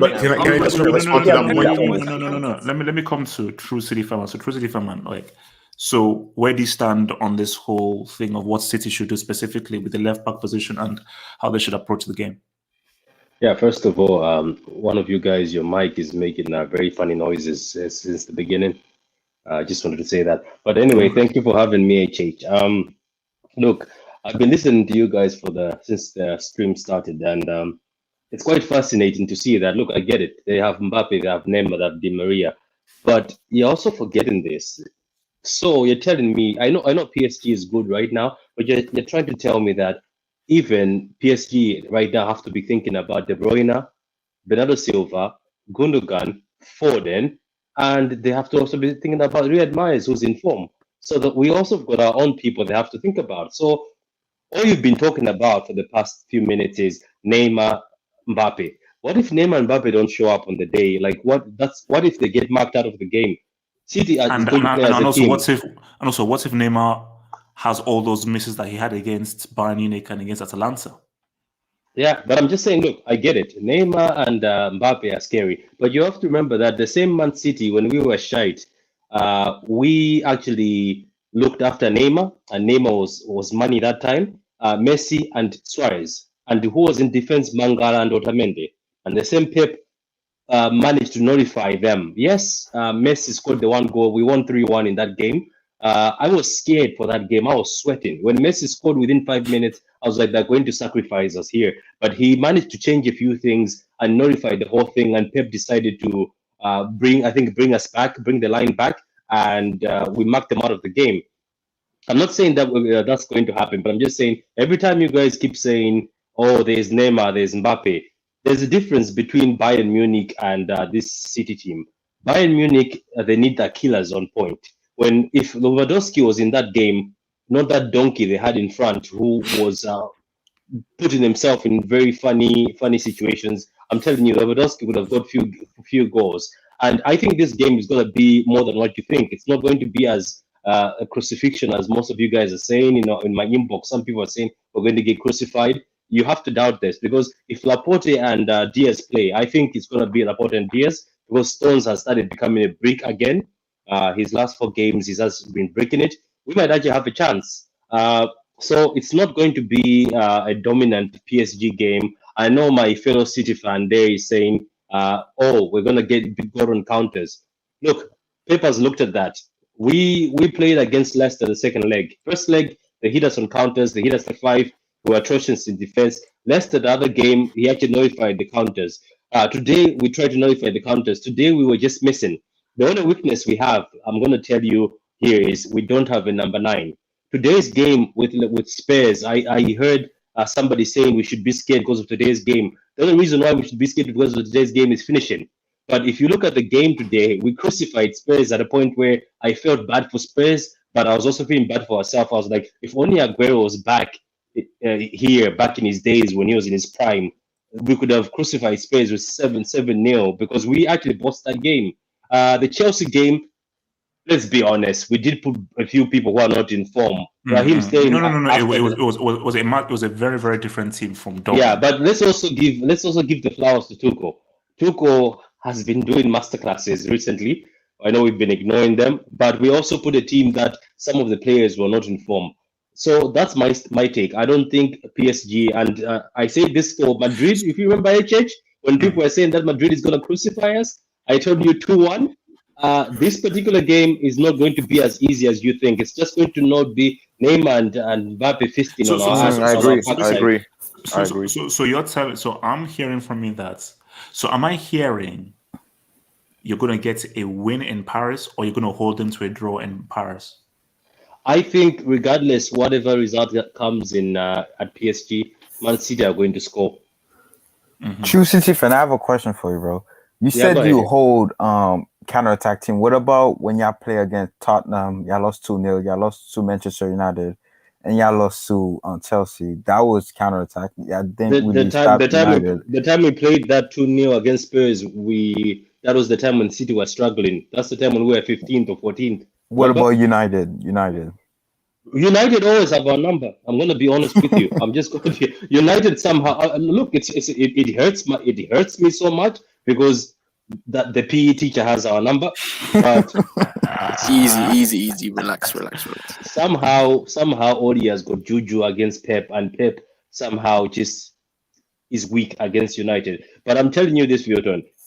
Don't just say, oh, just for the sake they've got Mbappe and Neymar, they're going to crucify us. You will be surprised. I don't think this game is as easy as you think. I think this game is going, unless this is the other thing. It's the weakness we have is post 9. The second weakness we have is if Pep Guardiola decides to become the mastermind criminal, he is most of the times in this. If he decides to say, you know what, today I'm going to play 3 at the back, we're in trouble. If I see 3 at the back, I'm going to go to sleep. And I'm just going to unsubscribe to Man City. I'll be like, I'm done for you. 3 at the back, we're done. But if this but dude, you said you're a true City fan. You have to stick to them. No. That's been really true. So being really, really true is on subscribing if he tries that that's trash and plays. No, that's complicated. True. That's complicated. No, that is really true. No, that's complicated. Gatlock, psychotic is that thing you sent me in my DM. That's psychotic.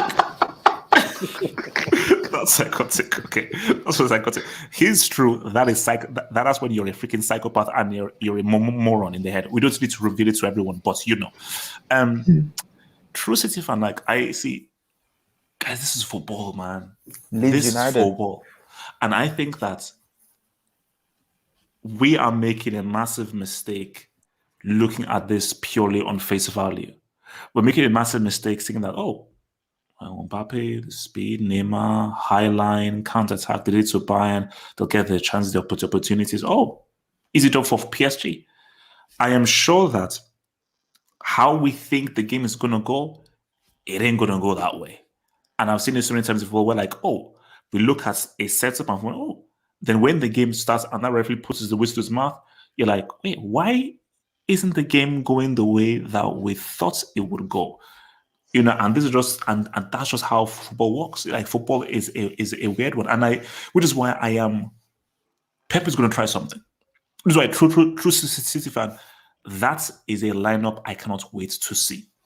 Because Pep isn't just going to play he's going to try and do something. And I don't know what this guy's going to come up with. Because he's right now he's thinking, okay, 412-768-77-007, James Bond, what's it called, Quantum of Solace. He's going to try and think Quantum of Solace. He's going to try and think of something. That's the worst James Bond movie, man. So that's what I think. So who else hasn't spoken on this? Me. Munsal, talk to me. Yeah. So, man, I'm going to speak on this, bro. So I hope, you won't interrupt me, bro. You know what? So I hope, I'm not triggering Bayern fans now, because I'll do that now, actually. Yeah. So with regards to this, right? This is okay. We have seen El Clásicos, in the past and even this season, right? This is El Clásico, man. Okay. So we are going to witness the El Clásico. So I mean, for me, this is one of my on my wish list, man. I want to see this fixture, especially on both where both the teams are fit. I'm hoping Mbappe's fit. I'm hoping Neymar, Di Maria fit, Kevin De Bruyne fit, Phil Foden, and all these guys. So I'm hoping the best, on both the sides. So before I start this game, right, I'm hearing indirect excuse, because for me, I still believe Pep Guardiola is the best manager of all time, or one of the best managers of all time. More than that, okay? I don't think the Champions League failure of him is a really big question mark on his legacy. I don't think so. That's the question. I mean, it depends. It depends how. Over a treble-winning team and couldn't get into a sale finally in 3 years. Hatred. Okay, let me talk. That's why I said you're not interrupting me, brother. So when I'm talking about this, right, Pep Guardiola, he knows himself that Pep Guardiola is a bigger brand than the Manchester City Football Club. He is. Pep Guardiola is the one who's making Man City favorite, and I think so. Red and me have spoken a lot on this, right? Pep, whenever he joins a team, I mean, he makes those teams favorites, or you can see the odds, always in the favor of Man City, which is actually a false image for the teams like Man City, because whenever you see, right, Pep Guardiola is talking about giving excuses. Let's say it's not excuses for me, but oh, we are not ready. He is right. He knows that this team is actually not ready. But when he used to say in the round of 16 or quarterfinals, if I'm not mistaken, that was excuse. But if he said now, while reaching semis, still that City team is not ready, I'll give him that, because that team is not ready. What I mean, not ready, we can see from the games of against Dortmund and all, they struggled, to be honest. Okay, they struggled, but in a sense, okay, I mean, they were a better team and they gone through. Fine. Now let's talk about Bayern PSG. In the first place, right, Bayern is a one-dimensional team. Bayern have been, from last 2 seasons, being heavily reliant on playing direct football and faster football and in transition. And whenever you can see, whenever they keep the ball, they don't just keep the ball like a pure possession style team to defend with the ball. No, they will always hit you with directness. You can see in the game against PSG first leg, right? 31 shots, right? Ton of crosses, right? Long shots, everything. They tried everything, right? But what happened? Let's be honest, right? People are talking about Lewandowski's missing. Yes, Lewandowski, they miss Lewandowski. I agree. People have given me excuse of Serge Gnabry is missing, right? I'll give you that. But still, you scored 3 goals. What was missing from the game was your defense, your defensive tactics, your defensive planning. And throughout the season, we see Bayern has been shambolic defensively. Let's be honest. Let's touch Flick, okay? Flick, last season, you were lucky to not get punished. What I mean get punished means, let's be honest, Barcelona's game, 8-2. Okay, you killed Barcelona, you destroyed, but in the first 10, 20 minutes, Barcelona was looking spicy. Let's go to the Lyon game. You were lucky. What I mean lucky is not getting the W. No, okay, you deserve to win. Yes, but not to concede goal. You were lucky not to concede goal. The ton of chances Ekambe and all these guys missed, Memphis Depay, that was oh my, embarrassing. Let's go to the final, right? In the final, you saw against PSG, right? How many goals? How many clear-cut chances Bayern had? Might be 1 or 2. How many clear-cut chances PSG had? 5. A ton of chances. Neymar, Mbappe, even the guy, man, who joined Bayern Munich. What's his name? The striker. Choupo-Moting missed. Marquinhos missed. I mean, you call it miss or you call it Manuel saving the ass. Whatever, right? If you want to give credit, give it to credit to Manuel. That's not my point. My point is they were defensively clueless throughout the season. So when I see this fixture, I think so. Ahmed, the PSG fan, and Tosin, the PSG fan, they might testify this. I have said it's clearly PSG winning this time. Matchups and clear-cut matchups. Bayern doesn't have any clue about defense. And how dare you not to play a CDM against Neymar? You put David Alaba for last 20 minutes in the first leg and the second leg as a DM against Neymar and Mbappe. Look what they did to Barcelona. So they were pretty much arrogant and they were deserved to lose, and I believe PSG was deserving side to go through. Okay, Bayern was not a deserving side just based upon the shot on targets. That doesn't mean that you were deserving team to go through. It was PSG. Look at how many chances even PSG missed in the second leg. So let's not bring the argument of Bayern missing those key players. Sorry, I'm not giving you that. Let's talk about City, Bayern Munich. PSG. City is not a clueless team.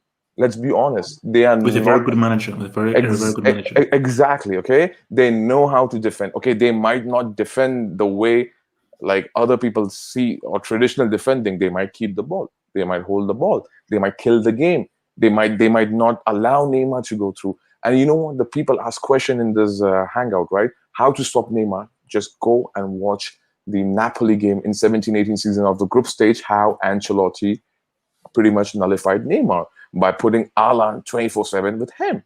You put Alan and you have a DM who can time the tackle on Neymar.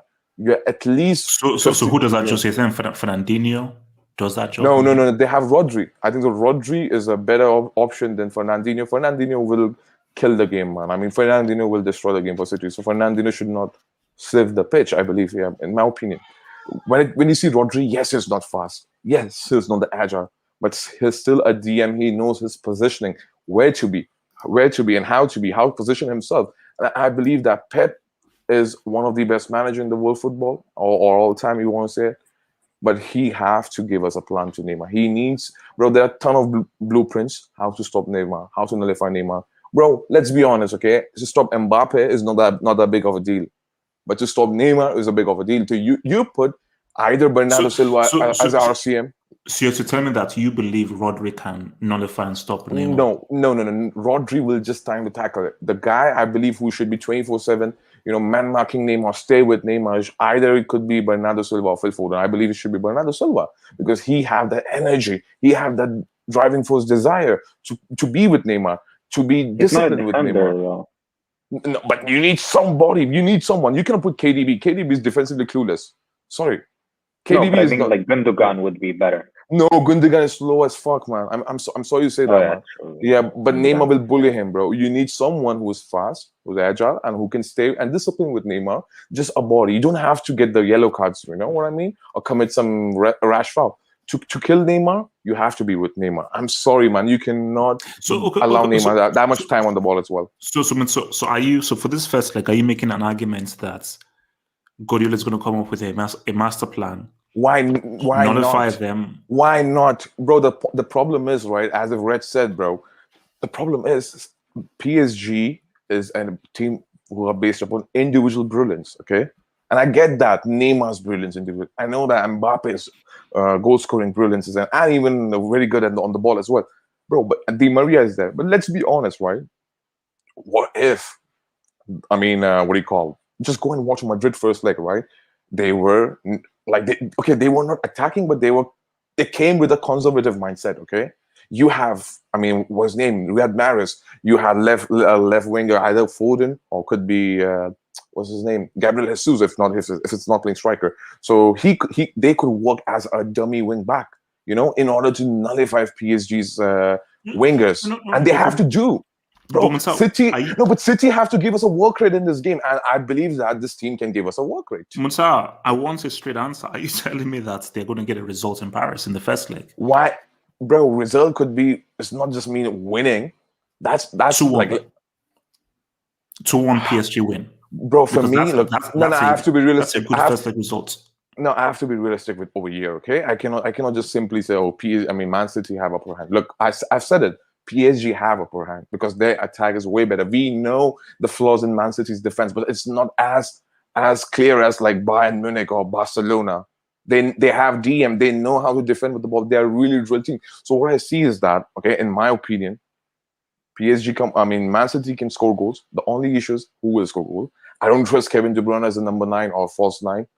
You need a goal. So what I see is that from this game, PSG can defend. Man City can defend PSG 1-1. I see 1-1 in the first leg. Wait, Muntaha, correct me if I'm wrong. Did you say that you believe Man City are not ready for this at first? Of course they are not ready, but I'm saying for the first leg, 1-1. They can do it.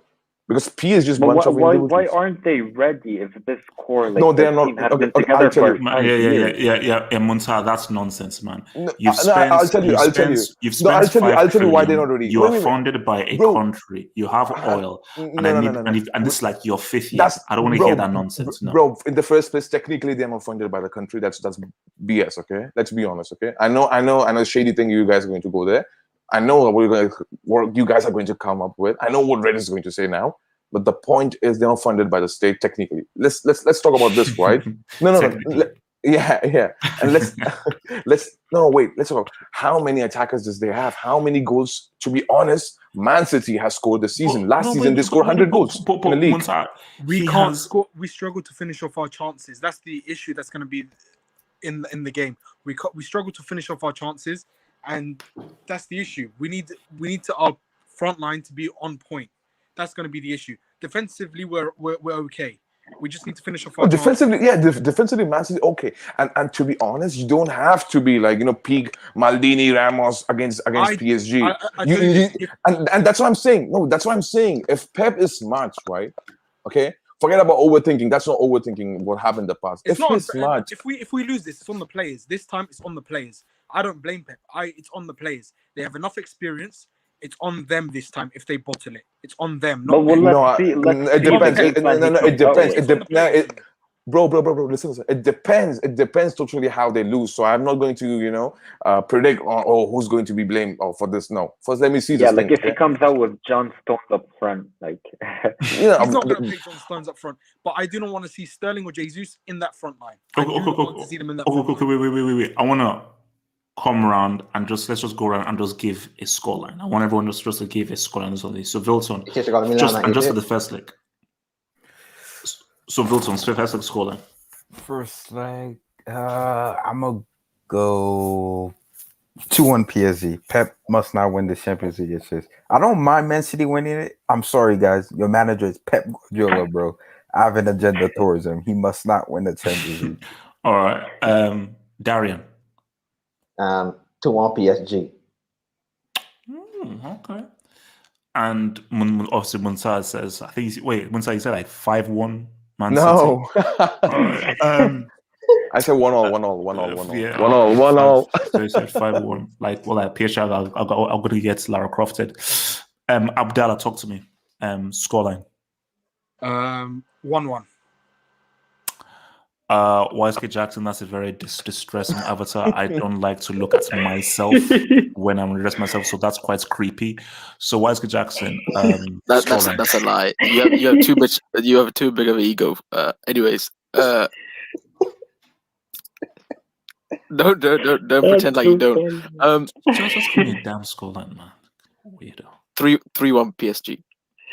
And also before I move, YSK Jackson, are you confident ahead of your Thursday night's game against Roma? I don't know why you are bringing up YSK Jackson. Thursday nights, considering you're going to have to prepare the meals for Thursday nights for the next season. So I just asked whether if I were you, personally, if I were you, I'd keep my mouth shut. To be honest. And you know that Rashford's free meals ain't going to help you on Thursday. Actually, you have to do it with yourself. So I'm just saying. You better hope Turbo Timo helps you out. Red. 1-all, HH. 1-1. If it's not 1-1, I see a City 2-1. But to be honest with you, I don't trust them. Oh, sorry. I don't think that's wrong. Red. My bad. Did you really think that was red? I actually thought that was. I think he thought it was because I didn't know if I changed my name or not, but yeah, no, because I was like, after he went to YSK, he came to that red. yeah, no, because I was like, okay, so why is he called himself Red Herring? I was like, I don't understand. No, that's how he came into this stuff before he changed it back to red. Yeah, so I was like, I don't know why he did that, but I just did it as well. That was from the last Hangout. I'm confused. Okay, Red, just talk. I'm confused. Which Red? Sorry, 1-1. Say 1-1. Okay. Yeah. Gatlock. Yeah. Okay. If anybody's keeping count, because he went on a very long preaching session, I stopped. I spaced out for a while, but I counted 6 bros that Muta said. I spaced out too, bro. You got luck, bro. Get out, bro. 8. Now you have 8. Oh man, this is good, man. So talk to me. Yeah. God, give me a score. Yeah, in my mind, I was going to say something like 3-0, but after hearing what these 2 Real Madrid hype merchants said about City, I was going to think maybe 1-1. Okay, before I come to more, let me just hit this dub. So thank you for the dub, Mr. J. Jolkinman with the Xbox One gamepad. He says, Man United with Martial slapped City. Imagine Neymar. Now, J.J. Jolkin, obviously known as you and LSK Laxon supports the same club. Martial's name should really be mentioned when we're talking CL. So J.J. Jolkin, instead of being slick, take you and LSK Lax need to worry about Thursday. Why are you bringing me into this? What have I got to do? Wait, can I respond to this job? That's very rude. This guy is obsessed. He is obsessed. Can you please mute? Extremely rude. I think he's a complicated United Very fan. rude. So before I was really interrupted, JJ Jokin, I will be releasing my preview on Monday, and I'm gonna have a special. Have you started learning the lyrics yet? Where's Jackson? So JJ Jokin, so next time, like, you need to worry about Thursday rather than trying to get slick. So these are for the Tuesday, Wednesday merchants. You're currently a Thursday merchant now. You'll be a Tuesday, Wednesday merchant next year until you get knocked out in the group stage because of your PET teacher. But right now, please respect the Tuesday, Wednesday merchants. Mo, talk to me. Scoreline. Okay. If Mbappe is fit, I'm gonna say 3-0. If he isn't, 2-0. He's right. I'm telling you, bro. It's gonna be easy. It's gonna be easy. It's gonna be easy for PSG. I don't know why people are having in the first leg in a semi-final. If Mbappe is fit, 3-0. If he's not, 2-0.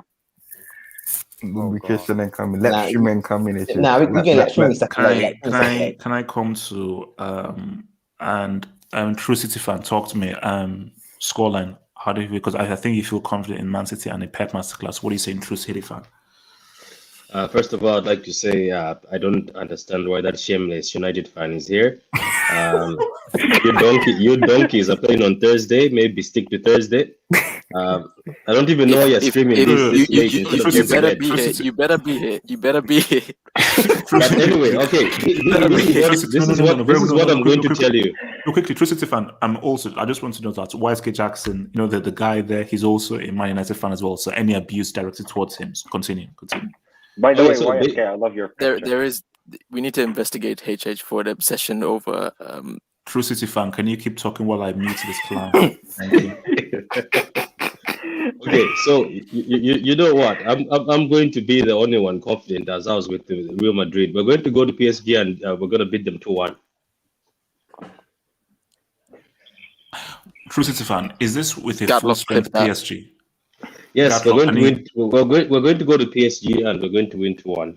Gatlock, do you have that clipped, please? No, True City fan's always consistent. He never hides. He's always. Go ahead. Is Abdullah here? Go ahead, record it. 2-1. I'll be here. When we lose, I'm going to be here too. But we're gonna win 2-1. True City fan, I will save you a spot come Wednesday. I will save it because obviously I will. Wednesday we'll do a hangout. Tuesday will be a post match. Wednesday we'll do a hangout. So whatever happens, please be here because trust me, things will definitely pop up. Now, Red, you weren't here for the Real Madrid Chelsea thing, and Red, this is the first time that we are on opposite sides of the coin, and Red, it's, you and know it's what? fun. Red, It's a gargantuan matchup, HH. Like, Red, you know what you have to say. Mutar, wait. I'm going to meet Mutar. Let me because Mutar is going to poison your mind. So let me. No, I didn't hear any of it. I Mutar, missed that whole and skit. let me mute Wilson. So He Wilson unmuted and Mutar are both himself right muted. away, bro. So Red, keep talking, and I have my cursor on Wilson and Mutar. Red, if they Red, can. you know what's Let up. me meet him. Go. Red, talk to me. Chelsea. Real Madrid. Here's the thing. This is a gargantuan tie. Huge. The ESL even added a lot onto it. This is football fans versus money, right? Wait, quickly. Do you still get people calling you an American prick based off the whole ESL fallout, or have they stopped attacking you? Yeah, but it's all love, HH. They're only disagreeing with my opinion. They're not calling me personally. They don't know me yet. So like, I got called a white fascist. So it's all. Oh, 100%. I was. The funny thing is, I'm not American, HH. I'm not a Yank. I'm not like, and they're calling me a capitalist Yank, and like, I'm like, you guys don't even know my political views just because I'm. No matter, but this is HH. This is football fans versus money. You have Real Madrid, a club owned by the fans, versus Chelsea, a money club. You know what I mean? Red, this is for the soul of football, HH. Red, whoa. It is. That's why we don't want PSG and City to win the Champions League. I'm messing with you guys. I was about to mess up people's headphones, man. So I'm messing with you guys. But what I mean, what I actually do think about this match, I think this is actually a very interesting matchup. I'll be honest with you, HH. I don't see Chelsea beating us though. I really don't. Like, whoa, Red, relax, bro. Okay, don't worry. I've got it muted. No. Look. I've already stated I don't believe in reverse psychology. I don't believe in none of that stuff. I'll speak my mind. I'll always speak my mind. Red, bless your soul. When it comes to Real Madrid, right? Like, whenever I see there's a pattern with Zidane. Whenever I see us like playing poorly in the league before Champions League night, that just means Zidane is drilling these dudes. They're studying Chelsea in and out. Now, the only way I could see Chelsea really punish us is if Mendy's not playing, because I've heard conflicting reports that Mendy is starting, Mendy's not starting. You guys need to play Cho on that right wing back. You guys need to exploit that side of Real Madrid, that left hand side, if Mendy's not playing, because that's going to be a weak point in our back line. But if Mendy is playing, I really don't see how we lose, because we're very solid at the back and in midfield. We can hold the ball, we can slow down the possession, and like when you have Hazard, Benzema, and Vinicius up front, which all three I think should be playing, anything could happen. They can get a goal or two, and I just feel like overall over 180 minutes, I feel like Madrid will just edge it. And not to disrespect Chelsea, because Chelsea, like, you guys are but Red, though, aren't you worried about Chelsea's very good defensive record and how hard they are to break down? No, because the thing is with HH is like Real Madrid is not a club that needs to score 2 or 3 or 4 goals. We only need 1 goal. That's it. And with Benzema, trust me, HH, when you have a player like Benzema, when you have a players like Hazard, they could link up very well, especially having Hazard, right? Hazard knows these defenders. He's played against them, right? You don't rest Hazard. Hazard, he was fit in the last game against Getafe. He has to play. I think in the things that just like we're not gonna. This isn't. No. Red. I distinctly remember you saying that Hazard is finished. I mean, yeah, like finishes, and like I'm not gonna rate him like anymore. Like call him amongst the best in the world. Like I'm not gonna put him in the same category as Neymar. He has to earn those stripes, right? But I'm talking about this match. This is for a preview for him coming in, and I'm talking about as an asset as a Real Madrid player. I'm not saying he's the best, but I think that he's going to be very valuable in playing against Chelsea, right? Just by knowing that backline, knowing Rudiger, knowing because I feel like he's your rock. And Conte, I think Hazard will be a big asset to play.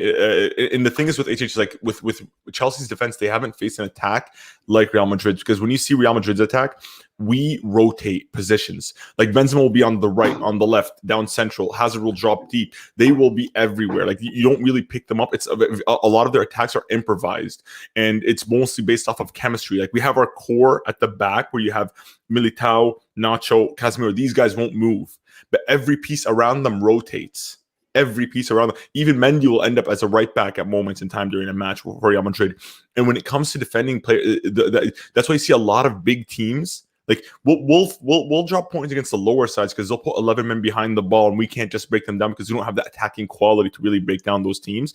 But when we're playing a team that's that does play football and they want to come at us, it's very hard for them to defend us in the natural sense because okay, you're going to try and man mark Benzema. Good luck with that. Benzema's just going to shift to. But Red Chelsea's not coming here to play football. You're not getting the point. I don't know. I don't think that Chelsea are like I don't think Chelsea are a very conservative side. I feel when I look at them like they do defend very well, but Chelsea love to have the ball and go forward. Chelsea are not. They're not a have you seen team. Chelsea recently, bro? Yeah, like they're in the most adventurous side, and also I think Tuchel, if he is smart, he's gonna give Real the ball, and Chelsea are just gonna try and counter. So the thing is, I do have some concerns, right? Out of all the managers in the world, I think Tuchel's the one with the best record against Zidane, him and Pep Guardiola. They both have positive. They've never lost to Zidane, I think. Not in professional. I'm trying to think. Yeah, no, they've never lost to Zidane. So Tuchel is going to be a big asset, right? Having that. Another thing is, like I said, Mendy. If Mendy doesn't play, I'm really, really concerned because if Tuchel is to target our left-hand side, you put like Callum Hudson-Odoi on that right-hand side. If you keep knocking the door, you can get a goal or two. In the first leg's at Madrid. So Chelsea, for them to really secure their way to the final, they need to score 2 goals against Madrid. You score 1 away from home, Madrid can't score 2 at the Bridge. Like that is a possibility. So you need to kill the tie. They have to score 2. Right? They have to score 2, but the thing is, like, you have to do what Juve did to us. Remember what Juve did to us in 2018? How they saw that weakness in Carvajal and they exploited it and got 2 goals immediately and brought themselves back into that game. You have to have that kind of like 5-10 minute blitz on us to catch us slipping. So what scoreline are you saying, bro, for this first leg? Yeah, and okay, I'm gonna go based off of Mendy injured. I'm gonna go 2-1 Chelsea. No, I'm going to go 2-1 Madrid. I think 2-1 Madrid. That's how I see it. If Mendy isn't injured, I could see a 2-0 or a 1-0. But if Mendy's injured, Red, 2-1. If Mendy is injured, would you stay with a 4-3-3 or would you go to a 3 at the back? No. I would go with a 4-3-3 and just do the 3 at the back the way Zidane traditionally does it. Is what he does is like Zidane even back in 16-17 he would play with the 3 at the back where he would drop Casemiro in between almost Varane and Ramos, right, and let the fullbacks push forward. Right, so we already pretty much will play with it as long as if Casemiro has that midfield presence, like he's our DM. At that point, that would give Marcelo room to go forward. Personally, I think if Varane is back, I would put Nacho as a left back, and I would just play a bit more conservatively, just not to concede away goals. But hey, Red, if you put Nacho, is it Celan or Ilbert that is missing? Yeah. Who? Yeah. I said, by the way, for the one in the comments that said I don't want Chelsea, right wing back. I said play him as a right wing back. Back 3 and then right wing back. I was wondering. No, exploit Mendy. By the way, that's why I said like put him because he's got pace and you could punish. No. Look, that's I am gonna be fast. I think the PSG Man City game, I believe, is going to be the more exciting game. Obviously, rather even the more exciting side. Chelsea Real Madrid is going to be the more tactical side. It's not going to be fun. It's going to be very, very tactical. Well, both teams weren't supposed to be here. Both Chelsea and Madrid. Like Chelsea's a team in the rebuild. Chelsea's team is still young. Like Ziyech is new. No. I think no. Chelsea were not supposed to beat Atletico. That was supposed to be like, oh snap! This is the strongest second team. But then we know what Atletico Madrid are about, and in the immortal words of the great Gatlock, attacking virgins. So we know what this guy's about. But my thing is that they were supposed to lose to Atletico. Well, who were Real Madrid supposed to lose to? Like, I mean, it's not that there was because like, look, if you come to the beginning of the season, if that quarterfinal tie was more spread out, like let's say PSG, City got one of these other guys, then those 3 would have been the same. No. But as I said again, like the most frightening narrative is the Zidane narrative. That is the one that could have serious repercussions. The one that I'm most fearful of. No. The one that I'm most fearful of is the Pep narrative. That's the one that I'm most fearful of. The one that Messi and Cristiano fans don't want is the Mbappe narrative. That's the one that it's over. So like we say, like if that happens, then like I don't want to hear any more tweets. Like then I've got like 5 drafts. But Wait, HH, you know what? wait, easy, no, easy. The Chelsea narrative is where This I is the one the lose. Hangout doesn't want. The Chelsea narrative is where I lose about 5,000 subs. Like that's when guys unsubscribe, and that's where I get. That's where You I know, get. I don't doubt that. That's where I get hate speech. So like you Nigerian, you black, bald. Basically, that's when people get aggressive. Because like I'll be a dickhead, like I'll be a prick. So these are. So you're not a prick already. You don't even behaving. Yeah, Chelsea don't get 8 hour. What's it? Wait, I know Chelsea win. No. Look, no. All I'm saying is, guys, we have. See, this is where things get fun. This is where things get fun is that because whatever narrative comes through, it's going to be a very serious stream. You know, because I think like that's. See, Bayern winning last year was they deserved that and so forth, but the narrative was there, but it wasn't that strong. Like the narrative was, wow, Flick just came in and did things. These are 4 narratives that we as the Hangout family it's know 5 narratives. The one that scares me. No, shush. What's the 5th one? Zad. That one is combined with the Zizou narrative. Yeah, it's they come Honestly, it's been a minute, HH, because like last season, the problem we had was we had a break before the knockouts resumed. Remember, so that's what sort of like killed that sort of because Real Madrid had lost. Look at like live chats. I want to get live chats involved. So live chats. Tell me, which narrative do you think will have the greatest repercussions in the footballing world? So live chat. I'll bring some of the comments. So live chat. And also, Can you name the narratives? Can you name the narratives? What is it? Can you tell me the narratives? Okay, so let me tell the narrative. So there's the Pep narrative. He will now have 3 CLs. Most importantly, he will now have a CL with a different team. We now have to talk about whether he now surpasses Mourinho, surpasses Ancelotti, and we now have to readdress where he is now amongst all-time managers. The PSG narrative, Neymar has fulfilled his legacy in moving to PSG, giving them their first CL as a superstar. That is a specific thing that will be a massive thing on his legacy. And my good Lord in heaven, Mbappe with a World Cup and a Champions League. I'm looking at Messi and Cristiano fans funny. The Chelsea narrative is where it's about me. That's where I come in. So this is where I am bare-chested. I scream a lot, and it's where people hate me. Basically, it's where you turn on me. It's where you unsubscribe, you call me a loser, and I get hate speech. That's the Chelsea narrative.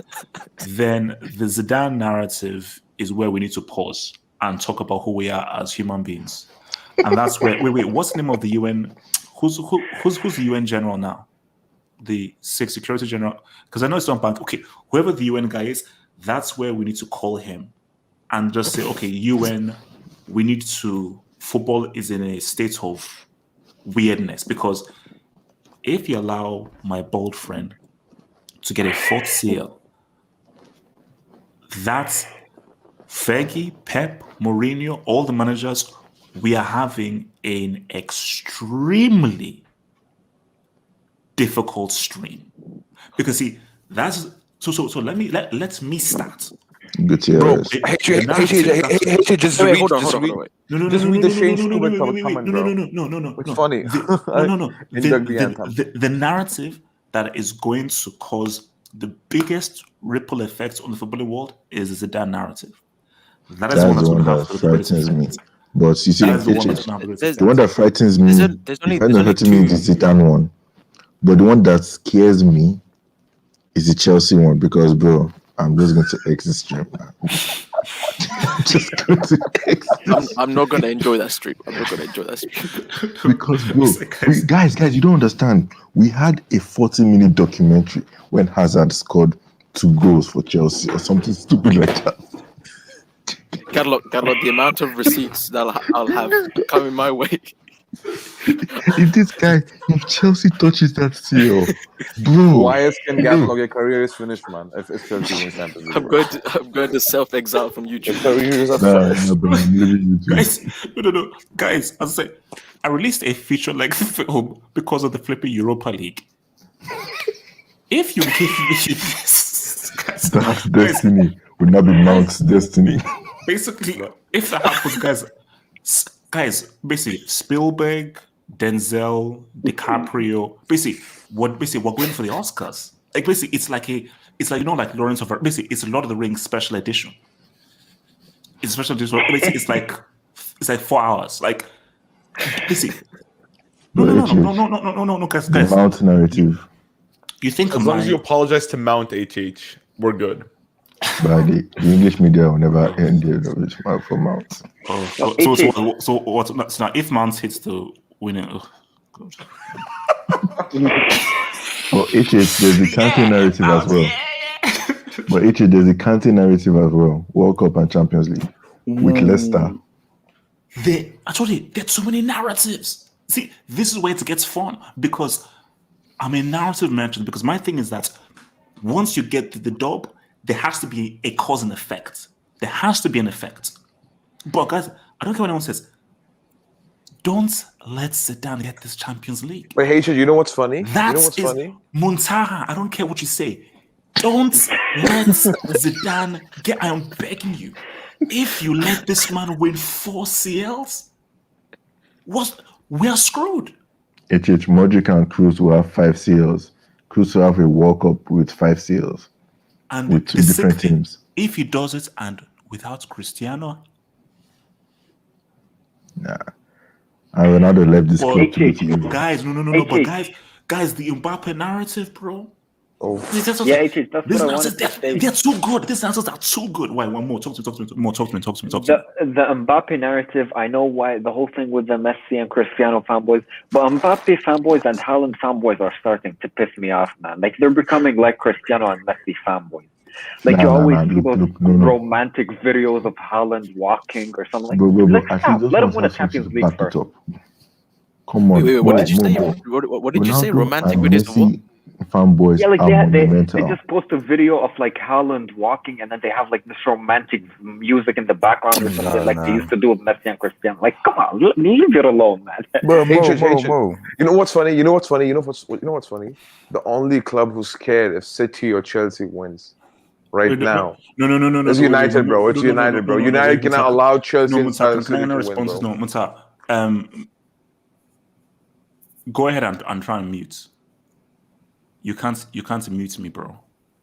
Because I'll be everywhere. So what? You're gonna mute me from Twitter, Facebook? No, I'll come to where you live. I'll find out where you live, and I'll come and preach to you. Wait. I'll come to your house. I'll come to your That'll be family's the house. first time I'll see it on Sky Sports. How's nobody mentioned the Verratti narrative? That he will automatically be goated. You know this. This is what he wants. He'll automatically be goated. I don't want that, man. I don't want that. Bro, that's not gonna happen. Bro, no. I'm sorry, bro. Cruz, Modric, Xavi, Iniesta, he's gonna diss them. Get ready, man. How can he diss them? He's gonna diss them, bro. He did it to Kovacic. He did it to Easy. Hey, can you explain the Verratti narrative, please? Because I am beyond confused. You know the Verratti narrative has No. I'll explain. I hold Marco as the best midfielder technically of the last 10 years. No, he's missing. No. Let me lie. Change them shades. He's missing only one thing right now. Oh my gosh, why can this thing zoom? World Cup semi, World Cup final, World Cup semi. Can I get a World Cup semi? If no. All I need is a CL. No, World Cup semi, World Cup final. No.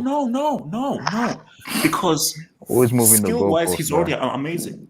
So if this guy just gives me a CL, that is enough for me to win any arguments. No, it's not. Yeah, that's his logic, though. That's his logic. It doesn't have to make sense. It doesn't have to make sense. That's the problem. World Cup final. It's Dodd. We have a Dog, he has what's literally the the You two see best what I players in the mean? world You with see what I mean? Has Bro, it Alex done is when gonna they kill the beat the game, bro. defending champions? bro. The Oh dude, my he's literally guys, playing against the guys, two don't let best my guys. players We in the narrative ignored world, the and he biggest with narrative. don't We listen. It ignored the has it biggest done when they narrative beat of the all. defending Guys, champions without pray. you. Guys, exactly. Did he even play in the final against just Bayern allow last season? City or Real Madrid to win. But guys, let me tell you HH, right now. we've Nah, ignored the nah. biggest narrative. Wait. No. Wait. If because I've given up on him. I gave up on him. How's that? If that's prove the you Oh wrong. God. if All you know, this I fake will cry hype, bro. because you know that I hardly have any emotions. I hardly cry. I will cry if this man, based on the abuse, the insults, and how this guy has. There's never been a guy more You abused cry, than you this weep. man. If this You were man, hailing the Europa League just because of this guy. if you allow this man to come through in that final, ooh, guys, if you allow that man to come through, guys, I told you, these narratives. See, that's why I keep saying Wait, the wait. stakes Can have I, never been can I higher. say? Can I say? The Can I say with the stakes have sad? never been He's higher. talking Can I, about can I say Hazard with the and sad Salah. situation? Yeah, with The the guy sad said situation. Hazard's destiny for Wait, the guys, Europa League. we've What will ignored he the say for biggest Champions narrative League of now? all.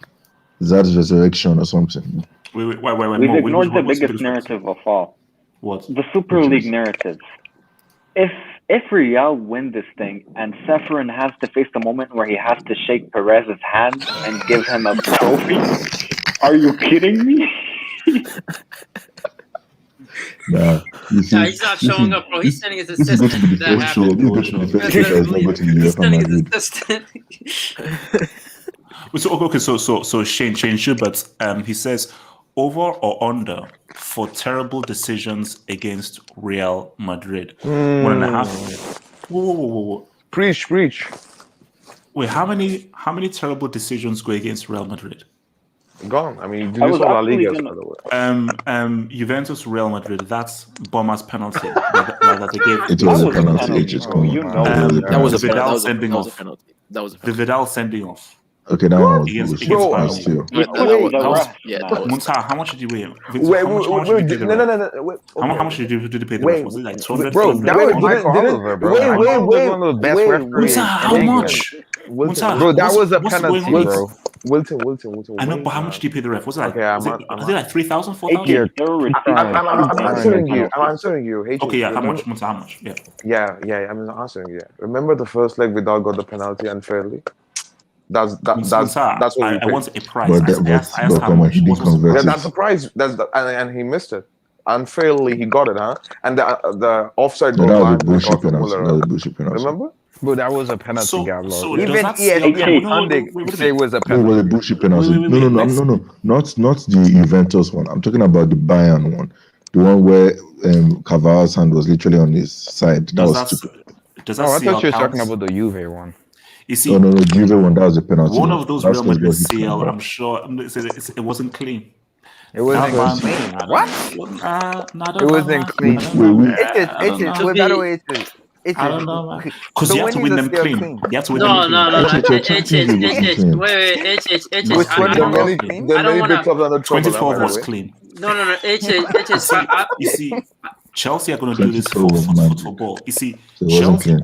Chelsea beating Real Madrid. Bro, y'all money club, bro. Chelsea beating Real Madrid is for No, the it's life not, of bro. football. No, it's Bro, not. No, your I club don't is know. bro, your club. Chelsea is everyone's second Bro, favorite your team. club Real just Madrid are spends the odds. You're spends the money, odds. bro. Absolute bull. I don't want. Yeah, bro, your club is owned by a freaking billionaire, bro. Whoa, who PSG, said they City, don't want Chelsea Chelsea cannot to win? win the CL, bro. No, said I it? said it. They will Why win. not? Chelsea will win it because it's 2012 all over again. Chelsea won the Champions League in 2012 and City won the league in 2012. It is written in the stars. Oh, wait, who's talking? Abdullah, do you understand the repercussions if these dudes actually do this? No, they're not repercussions. There is severe repercussions. Abdullah. I just want to give you one fact as well, right? Whenever Bayern wins Champions League, immediately next season after Bayern, we win Champions League. Okay, wait, no. Wait, Abdullah. Wait. Let me read this dub. Also, wait, easy. From Osasuna. So Osasuna with the dub. Thank you for the dub, Osasuna, who says, so Osasuna says, forget all these narratives. The most horrifying narrative is the Nacho narrative. A guy called Nacho Cheese will have 5 CLs more than Messi and Seedorf. Now that is sick. Nacho is a hell of a player, by the way. He deserves some respect. I don't care what he is. He's called Nacho. A guy called Nacho can't have 5 CLs. I'm sorry. And Abdullah, I know you I eat nachos. Abdullah, I know Bro, you're saying how many Chelsea's gonna letters win are the. in Nacho, HH? But HH Odriozola would have 2 Champions Leagues Hey, with 2 different clubs. Abdullah, Yeah, I know you're saying there's a that dude named Chelsea's gonna Blanco win starting to have a the. Champions League. So for Real Madrid, Wait, Blanco. Wilson. No, I was just saying, Abdullah. I know he's saying Chelsea's gonna win the CL, but I'm just telling him since 2012, the team that kicks Real Madrid out never wins the CL. Wait, but do you actually believe in that stuff, man? That's No, I don't. I'm just telling you. It is what it is. I'm just telling you. Wait, is anyone else kind of concerned about the referees after the whole Super League thing? Because those referees work for UEFA. I'm concerned. I am, bro. Chelsea's getting 3 penalties. We are concerned. We're concerned. Definitely. No. Especially after the West Ham record, we are concerned. Guys, let me level with you right now. Let me change the camera right now, man. Big boy with different cameras. One question. Which narrative? Nice work, HH. You see, HH was like his new intro. That is new Double H intro. This guy was picking up from all these podcasts. Let me talk, man. Look, let the guy live. Let me live. No, look, so see, guys, I don't think you know how petty I am.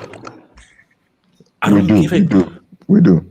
Guys, wait, Munta and Vilton and this Turbo Timo guy. Mate, I don't care what that. I'll pay the referee myself. So my thing is that no.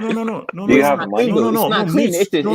Mute yourself. Mute. I want to see those mute icons on Vilton and Munta. I want to see those mute icons on you guys. No, my thing is that I'm happy the Super League happened. Chefrin, Real Madrid tried to embarrass you. Can I get some payments? So my thing is, I want those refs paid. So I am expecting penalties. I'm expecting a Casemiro red card, and I'm expecting references to the goal score. But it's that's not and guys, if so, I say call it unclean. I don't. But it'll count. You just say it doesn't count. You just say changes you don't count. You just say it doesn't count. You just say you, not for me. HH question. Do you count Guardiola's treble in 2009? Do you count it? No, I don't. Why? Oh my god! He cheated in the 09 semi. The referee so wouldn't be this the exact same thing? Can I respond? Can I respond? First of all, Mo, I'm hypocritical. This involves Chelsea, so it doesn't count. That's the first thing. Second thing is Mo, Chelsea. There was no involvement in this whole ESL. Real Madrid, you try to embarrass UEFA. I'm expecting Chefrin to respond. I'm pretty sure Chelsea were part of the 12 teams. No, Chefrin, you need to respond. Pay the referee. And I want to get some good decisions in both legs. So if I don't wait. If I don't get a penalty, Chelsea fans said. If I don't get a penalty, I'm looking at Chefrin funny. HH, what about the beauty of the sport? No. Too much is at stake. Too much is at stake. I'm getting you guys out of here. I'm getting it's in favor of Chelsea. It's in favor of Chelsea. Okay, 1-1. It's in favor of Chelsea. And Munta, you're gonna have to deal with it. Okay, I got it. Don't discourage HH. First of all, Munta, based because you insulted Chefrin and UEFA, you called him a crook. Didn't you? Yes or no? I did. And he is. Wait. He is. No. You called him a crook and you called him a thief. So if you called him a crook and a thief, he is well within his own rights to pay the referees to screw you over. So Munsaha, I don't want to hear anything from you if you get screwed over by the referee because you called him a crook and you insulted his competition. You called him a thief. So referee, do your job. I want that referee paid, and I want to say penalty. Wait. Can I ask? So you're going for daylight robbery, yeah? So you want daylight robbery now? Okay. Yes. Technically, to be nighttime. I have a proposal. What happened to your morals now? What happened to your morals now? HH, what happened? Doesn't have one. The stakes are too high. You've seen the real me. The stakes are too high. I want this trophy because I want to clown everyone in this live chat. I want to clown people. I'm sorry. So here's the thing right now. I want a penalty in both legs, and I want at least one red card. Oh God. So let's have I want the red card in the second leg. Let's save the red card for the second leg, and I want a penalty in both legs. So wait, HH, you want this because you're petty and you want to brag, right? Imagine if this backfires. Okay, no, hold on. Benzema or Casemiro? Which red card do I want more? No, wait, HH, you want this because you're petty and you want to piss off people, right? No. If London Blues concede 2 penalties, Benzema, Can I respond to it has to be Benzema. Mo. So basically, Mo, if you were subscribed last year, the amount of insults and abuse that I got was really ridiculous. First of all, this guy who is supposed to be a fellow compatriot, Gatlock, he was the guy who collected all the receipts and clowned me. Now, Mo, it's and also the amounts of insults I got, it got stupid. It got stupid. So, and I think I had to go into rehab. So my thing is that if fair is fair, you want to get back at people. 100%. Okay, Mo, do you know how many times say. people used hashtags semis minimum and all that crap against me? Do you know how many times You guys,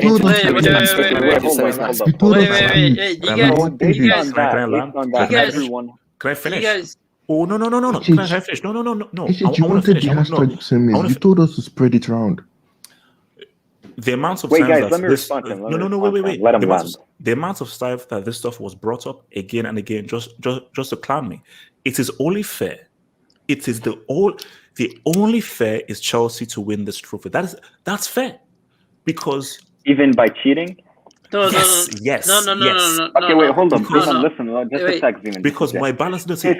If Chelsea win this like that, Mo, you don't get it. All I want is the trophy. No, I don't care how it's done. Let me finish my sentence. I just want to say, guys, if Chelsea win it like that, we should all boycott the Hangout. That way, HH can't say anything to anyone. That's for you, bro. I'm showing up and I'm celebrating, bro. That's for you. That's your decision. That's your personal decision. If they win, I'll That's have for no you. choice. But that's for you. No. Hey, guys, the biggest party.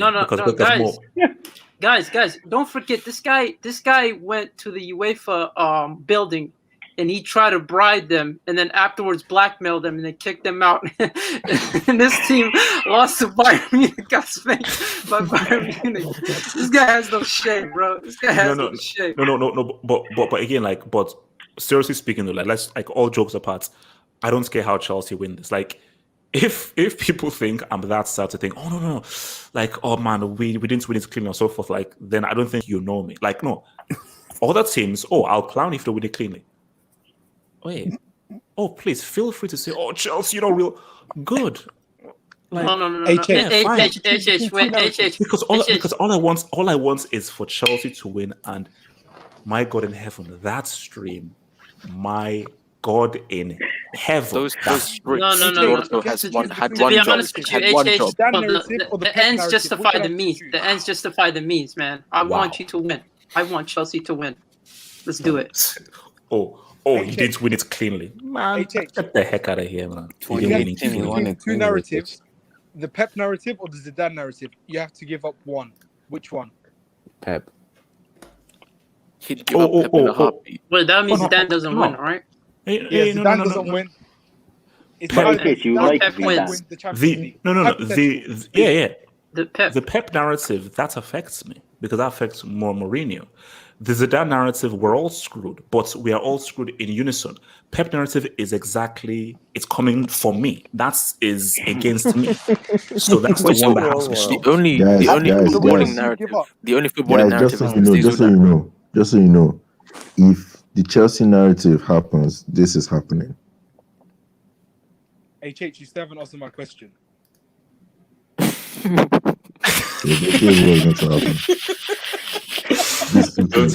Don't you dare. Wait. What? So someone asked me, yeah? So the Pep narrative to live on or the Zidane narrative to live on? Which the one? Zidane narrative to live on, because the Zidane narrative, as bad as that would be for all of us, we're all in unison. The Pep narrative, I'm screwed. Yeah, that's disgusting. Actually, Yeah. HH, the Zidane narrative makes you look good because you made him a horseman before any of this. So Mo, the No, but this Zidane is narrative. No, management. the Zidane narrative discredits the Champions League. I've said this before. You know, we still haven't had a proper conversation about Real Madrid's 3-3 piece. We haven't. There's so much disrespect for that team. Because my thing is like, they disrespected the competition. And we haven't, see, we talked about Cristiano's run and we looked at, okay, Cristiano, we haven't sat down and had a real conversation that these guys won the Champions League, not that trash Premier League or La Liga. They won the Champions League 3 times in a row. And Zidane was behind that. We have not had a real conversation about that. And the reason why we don't want it is because people don't want to accept it. That was supposed to be Barcelona. Like, the tickets at Barcelona, they were supposed to do the 3-peat. Because it was Real Madrid, because it was Zidane and not Pep. Guys, like, nah, we're going to accept that. Now, let me take a few dubs. So, from your boy, Miguel Rabines, who says, this whole ESL thing is the perfect opportunity for UEFA to compensate Chelsea for happening in 2009. Can I just say that in the 6-7 years we've been doing the Hangout, Miguel Rabinez, that might be the best comments I think that has ever been made. Like, I'm actually being real. That is probably the best comments that has ever been made. The 2009 semi was one of the worst robberies in football history. And I still hold UEFA responsible. The only way to compensate. Can I land? Now you're begging to shift. Can I land? But now you're begging to shift. Okay. Can I respond? Wait, can I respond? The best way for UEFA to compensate for the treachery of 2009, I need that referee paid. Then if that happens, but that could be against Barcelona next season, bro. Why against us, huh? Why against us? Muntaha, the sooner the better. Wait, the sooner the better. You said this is the worst robbery in football history? 2009 semi. That's the worst. Yes. What about Maradona scoring a handball goal against England? That was give robbery. me a break. They would have just won English anyway. people talking trash, man. Just English people talking trash. That was nothing, man. Shut up, man. Yes, he did that. Yes, he did. That was a robbery. That was clean. Clean as a whistle. From your boy, yes. This guy is so simple. From your boy, yes, he says that Ligue 1 greater than EPL. What a game between Lyon and Lille. Lille is folding this title. Shout out to Lille. Let me say it again. Shout out to Lille.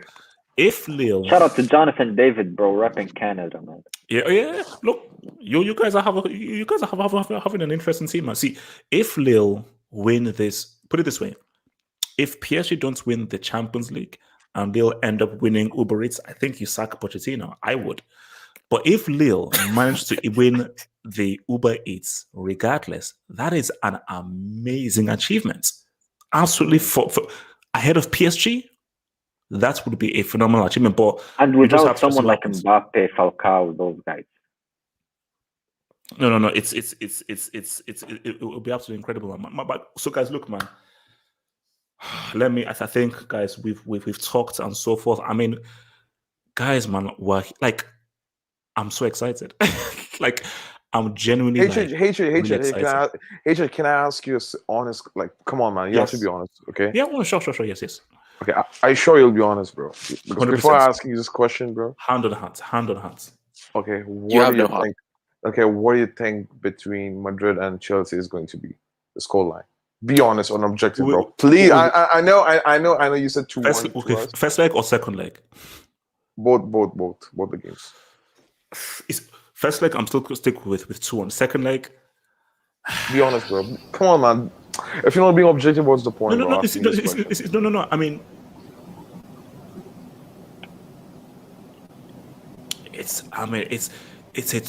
you know what? I have to see how I can't. Which is why I don't understand people that give you the second leg thing. I have to see how the first leg goes. Because That's why I asked you this question, bro. That's why I asked you this question. But you see, Yeah. You said I should answer honestly. I'm answering honestly. When I'm analyzing the stuff, specifically for two legs, I must see the first leg, because the first leg tells me, aha, these are how these two teams match Okay, up. okay. Do one thing. I hate you. Do one thing. Just predict who will go through. Forget about scoreline. What do you think, honestly, objectively, who can go through from this fixture? Chelsea versus Madrid. No. Honestly, if you're saying honestly speaking,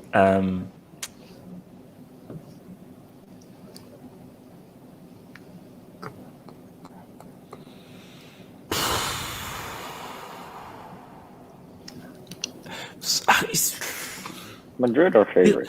No, wait. No. I mean, no, but you see, I'm just. You see, again, fully, honestly, and so forth. Real Madrid are the favorites here, because my thing is, you see, I ignore, because people are like, oh, Chelsea. No. That means nothing what they've done in the Premier League. First time they faced Real Madrid, and there is no team Chelsea have faced that are like Real Madrid, that play like Real Madrid. Forget about this. The way that Real Madrid play, Chelsea on the Tuchel have not faced a team like this. They just haven't. And my thing is, this Chelsea team still needs to grow. They're not there yet. Yes, this Real Madrid team doesn't have Cristiano and so forth. I put a lot of onus on experience, especially when it's quality players who are experienced. See, I don't put much faith in just, experience. No. If you're quality and you're experienced, that's big. And my thing is, Havertz, Werner, Mount, these guys are young. Ziyech, okay, he's a bit older and so forth, but Ziyech isn't Hazard or Neymar. Okay, we get it, guy. We get it. No, I was looking for a receipt, man. What are you trying, man? No. You said it's useless, man. Like receipt on, but no. But Gatlock. H still believe that he knows that Chelsea can go through. And look. Forget about all those. No, wait. H. Fuck all those reverse psychology. Okay, let's be honest to ourselves. Man, this Chelsea game can okay. Chelsea can win this as well, bro. Chelsea, let's not shit on this. No. Okay, Munsa, 100%. Of course, Chelsea can win because this isn't 2018 Real Madrid. If Chelsea play the perfect game, Chelsea can beat Real Madrid 100%. They can. But my thing about it is, Real Madrid don't have to play the perfect game. Chelsea has to play if Chelsea play the perfect game, they can beat them. But H, you know what's funny? You know what's funny with this? When I see Thomas Tuchel, right? Like, let's be honest, okay? We see, okay, on paper, Madrid is way superior side, okay? If you want to bring all those history, forget about that. On paper, there's no comparison. Let's be honest to ourselves. But when you see Tuchel, right, he will study that. He knows that we struggle so much to score goals against the low block, or the low block especially. What if, like, what if he tries to, try to contain Benzema, Kroos, Modric? That's it. I mean, I can see that we are struggling now. That's the point, bro. No. He can't contain Kroos and Modric, but he can contain Benzema. So how he beats Real Madrid is, as I said again, you take Benzema out of the game. You can't control Kroos and Modric, but just let them play. But let them play in front of you. You can't take. They are too good to be controlled, but they don't need to be controlled. Benzema needs to be controlled. So you control Benzema, and you just nullify the threat of Vinicius. Real Madrid will find it very hard to. What about that? But the question is there. But H is a good counter. This is a really important question, man. But this is really important. Let's address this. Let's address this, right?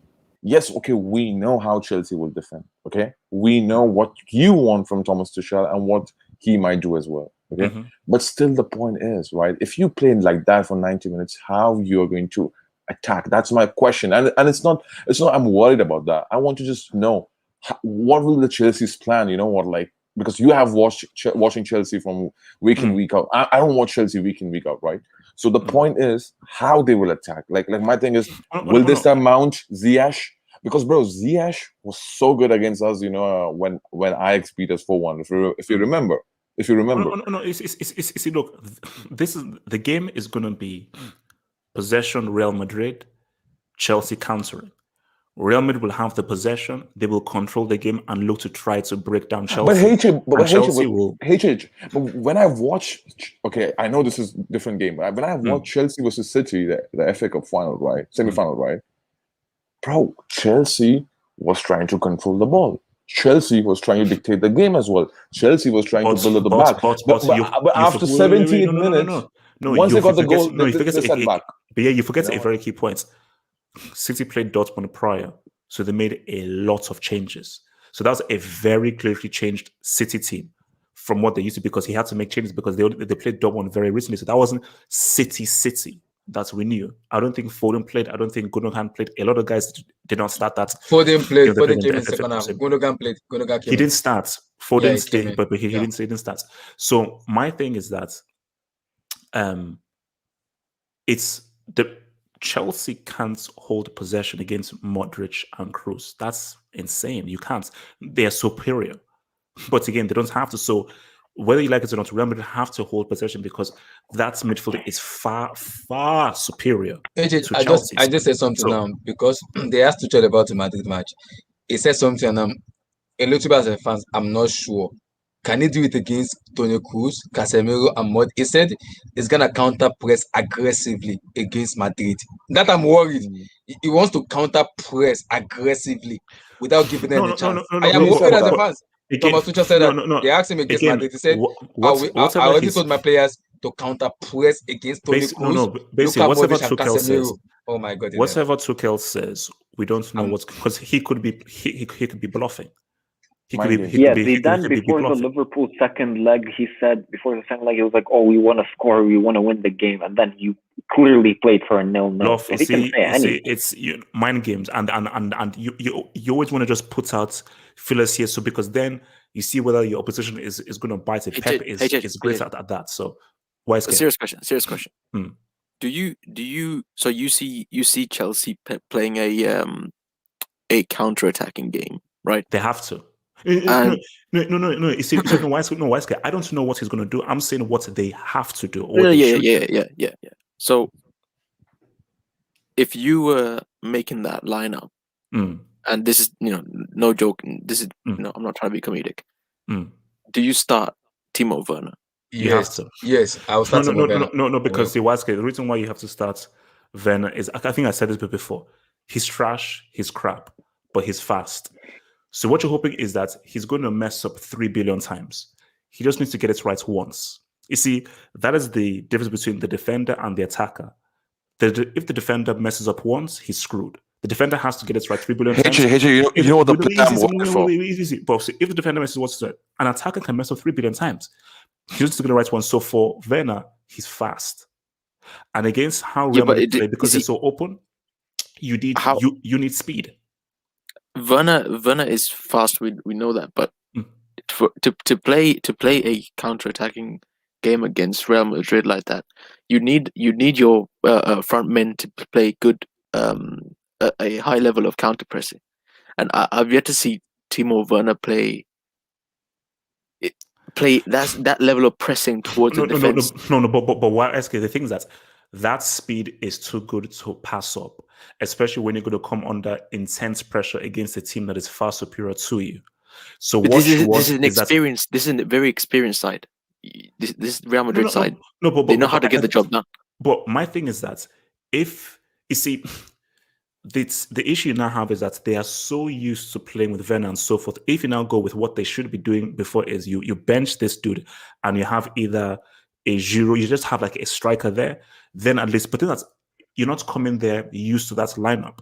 But my thing is that you always need speed, and you don't really need speed and skill. All you need for him to do is just get in a good position where just play a simple pass across. Like that goal against Man City, all he had to do was just play a square pass because the hard work was done from Mason Mount's pass. So what you want is somebody to play the key pass. He times his run, his speed puts him in that position where all he needs to do is just play a simple pass to whoever is running in there. So because it's going to be ugly. He's going to mess up. He's going to miss time. Would you need that speed. Would you play with two up front and then one in behind, or I think three. Richard, I think the player Madrid needs to be, especially Muta and Vito. You guys you don't need to be afraid of Timo Werner. It will mix. You guys need to be afraid of Messi Mount. I mean, I have That's been what a I'm very trying to say, actually, I have Abdullah. been a critical Preach. I've been a critical guy about Messi Mount. But that is the guy Madrid needs to look out for. He has been improving a lot. I think Tuchel has been teaching him shoot from the midfield. Make sure your shot is on target. He has been improving a lot. If Madrid doesn't make it a silly mistake and just say Messi Mount, do whatever he wants, I can guarantee it's knocking them out of the UCL. That I can guarantee it. Messi Mount is good at that. He has been improving a lot. Okay, wait. Easy. I want to bring up because this guy hasn't actually talked. So, Mr. Shimar Allen, man, welcome. You've not really talked. I wanted you to give your view. So your thoughts on Chelsea, Real Madrid, and your thoughts on PSG, Man City, so we can round this off here. Talk to us. All right, guys, peace out. Peace, bro. Peace. Peace. Shimar Allen? Shimar, are you there? Okay. Wait, I wanted to say something about the Werner. Okay, quickly, because we have to round up. Yeah. The Werner, it's not only the fact that he has positioning and the fact that he can make those runs. It's his positioning creates enough space for Mason Mount to take a shot, for other players to be involved. So I think he's using him more as he doesn't like. I'm sure Thomas Tuchel is like, it's not him scoring, it's him creating those positions and making himself be almost, the person that Real Madrid have to look out because of his great positioning. This is what I've been saying for the longest time. Werner offers certain things to the team, and this, again, all jokes aside, we know the guy can't finish, but all jokes aside, the guy offers certain things with his 90+ YSK. Caucasian bolt. No, YSK. Remove the S. Sets a certain thing. It's not plural. It's one thing. Pace. No. See, his pace, yes, but with his pace, it allows him to free up certain positions. Forget his finishing. I mean, you have to believe that Tuchel actually starts this guy for more than just because of his pace. He offers a bit more than just that. You can't just say it's German bias. It is. And you have to admit he has been involved in very key moments in Chelsea's season so far. Well, give me a break, man. I think wait. I want to make sure that some of you guys speak, man. So, Antonio, talk to me, bro. So again, your thoughts on giving us a brief Real Madrid, Chelsea, and PSG, Man City. Hey, HH. London Blues. Whoa, Chelsea. Get the dub. Beat Madrid. Go to the final. Beat PSG and lift the trophy. Yeah, easy. Don't reverse jinx us, man. No, Relax. I'm joking, but I want Chelsea to win because, I hate Real and I don't want them to get another trophy, and especially not a CL. Even though them getting to the UCL final would maybe help Barca out in La Liga more. I'm not going to say anything. I'm just saying it might benefit us more. But I do think Real will win, personally. I honestly think Zidane won't be stopped. I don't think this Real team can be stopped either. I think they're going to go to I think it'll be a close game, though. And it could honestly go either way. I see it going either way. My thing is with Chelsea, though, is how are they, because I do think their attack is, I'm just not sure how they're going to get through that defense and get a goal. You know what I mean? Like, I can see Real getting a goal more likely, even though Chelsea's defense is great. But I can see, Ben's showing up big, or maybe Vinny turns it up, or something like that happening. Zad, don't count Zad. Antonio, the most you cannot predict is Thomas Tuchel. He's a man you can never predict. That man is an unpredictable manager. I agree. So give me your scoreline predictions for both of the games, the Real game and the PSG game. I think it'll be 2-1 Real, and I think for the PSG game, easy 3-0 PSG. For both legs. I think PSG are going to win, in my opinion. All right, so cool. I haven't given my scoreline for PSG. I haven't given my scoreline. Go for Okay, I'll come to the score. Okay, so cool. Give me yours. your thoughts on scoring for the PSG Man City game. Can I just give you who I think will go through? Just give me the scoreline, bro. Okay. So the scoreline will be I think it's gonna be 2-1 Man City against PSG. 2-1 Man City in against Paris. Yeah, I think Man City is gonna score 2, and I think PSG will score 1. Yeah. All right. Abdullahi, PSG Man City score prediction. With the news I'm hearing from the PSG fans, they said Mbappe might make it to the semis. He might make it He's on fit. Wednesday. He's fit. He's fit. He's training. He's fit. He's training. HH, if Kylian Mbappe plays,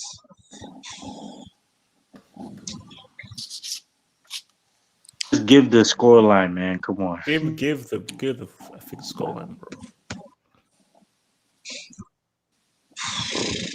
if Kylian, if my future goat plays, Kylian Mbappe plays, I'm going for 1 PSG. Wow. Well, I have a question. Wait. So let me quickly state the jobs and then we have to roll. So from the side, thank you for the job. It says first thing first, City fans. City fans are legit celebrating the Papa John's Cup. Embarrassing. I sincerely hope not. Second, Uncle Mo lives. Yes, he does. Yes, he lives. Josie was doing Spurs a favor. Ha ha ha. Yes. Uncle Mo lives. He still lives. Thank you, Papa Pep. Where does he you've live? done for me. And also, he lives in our hearts.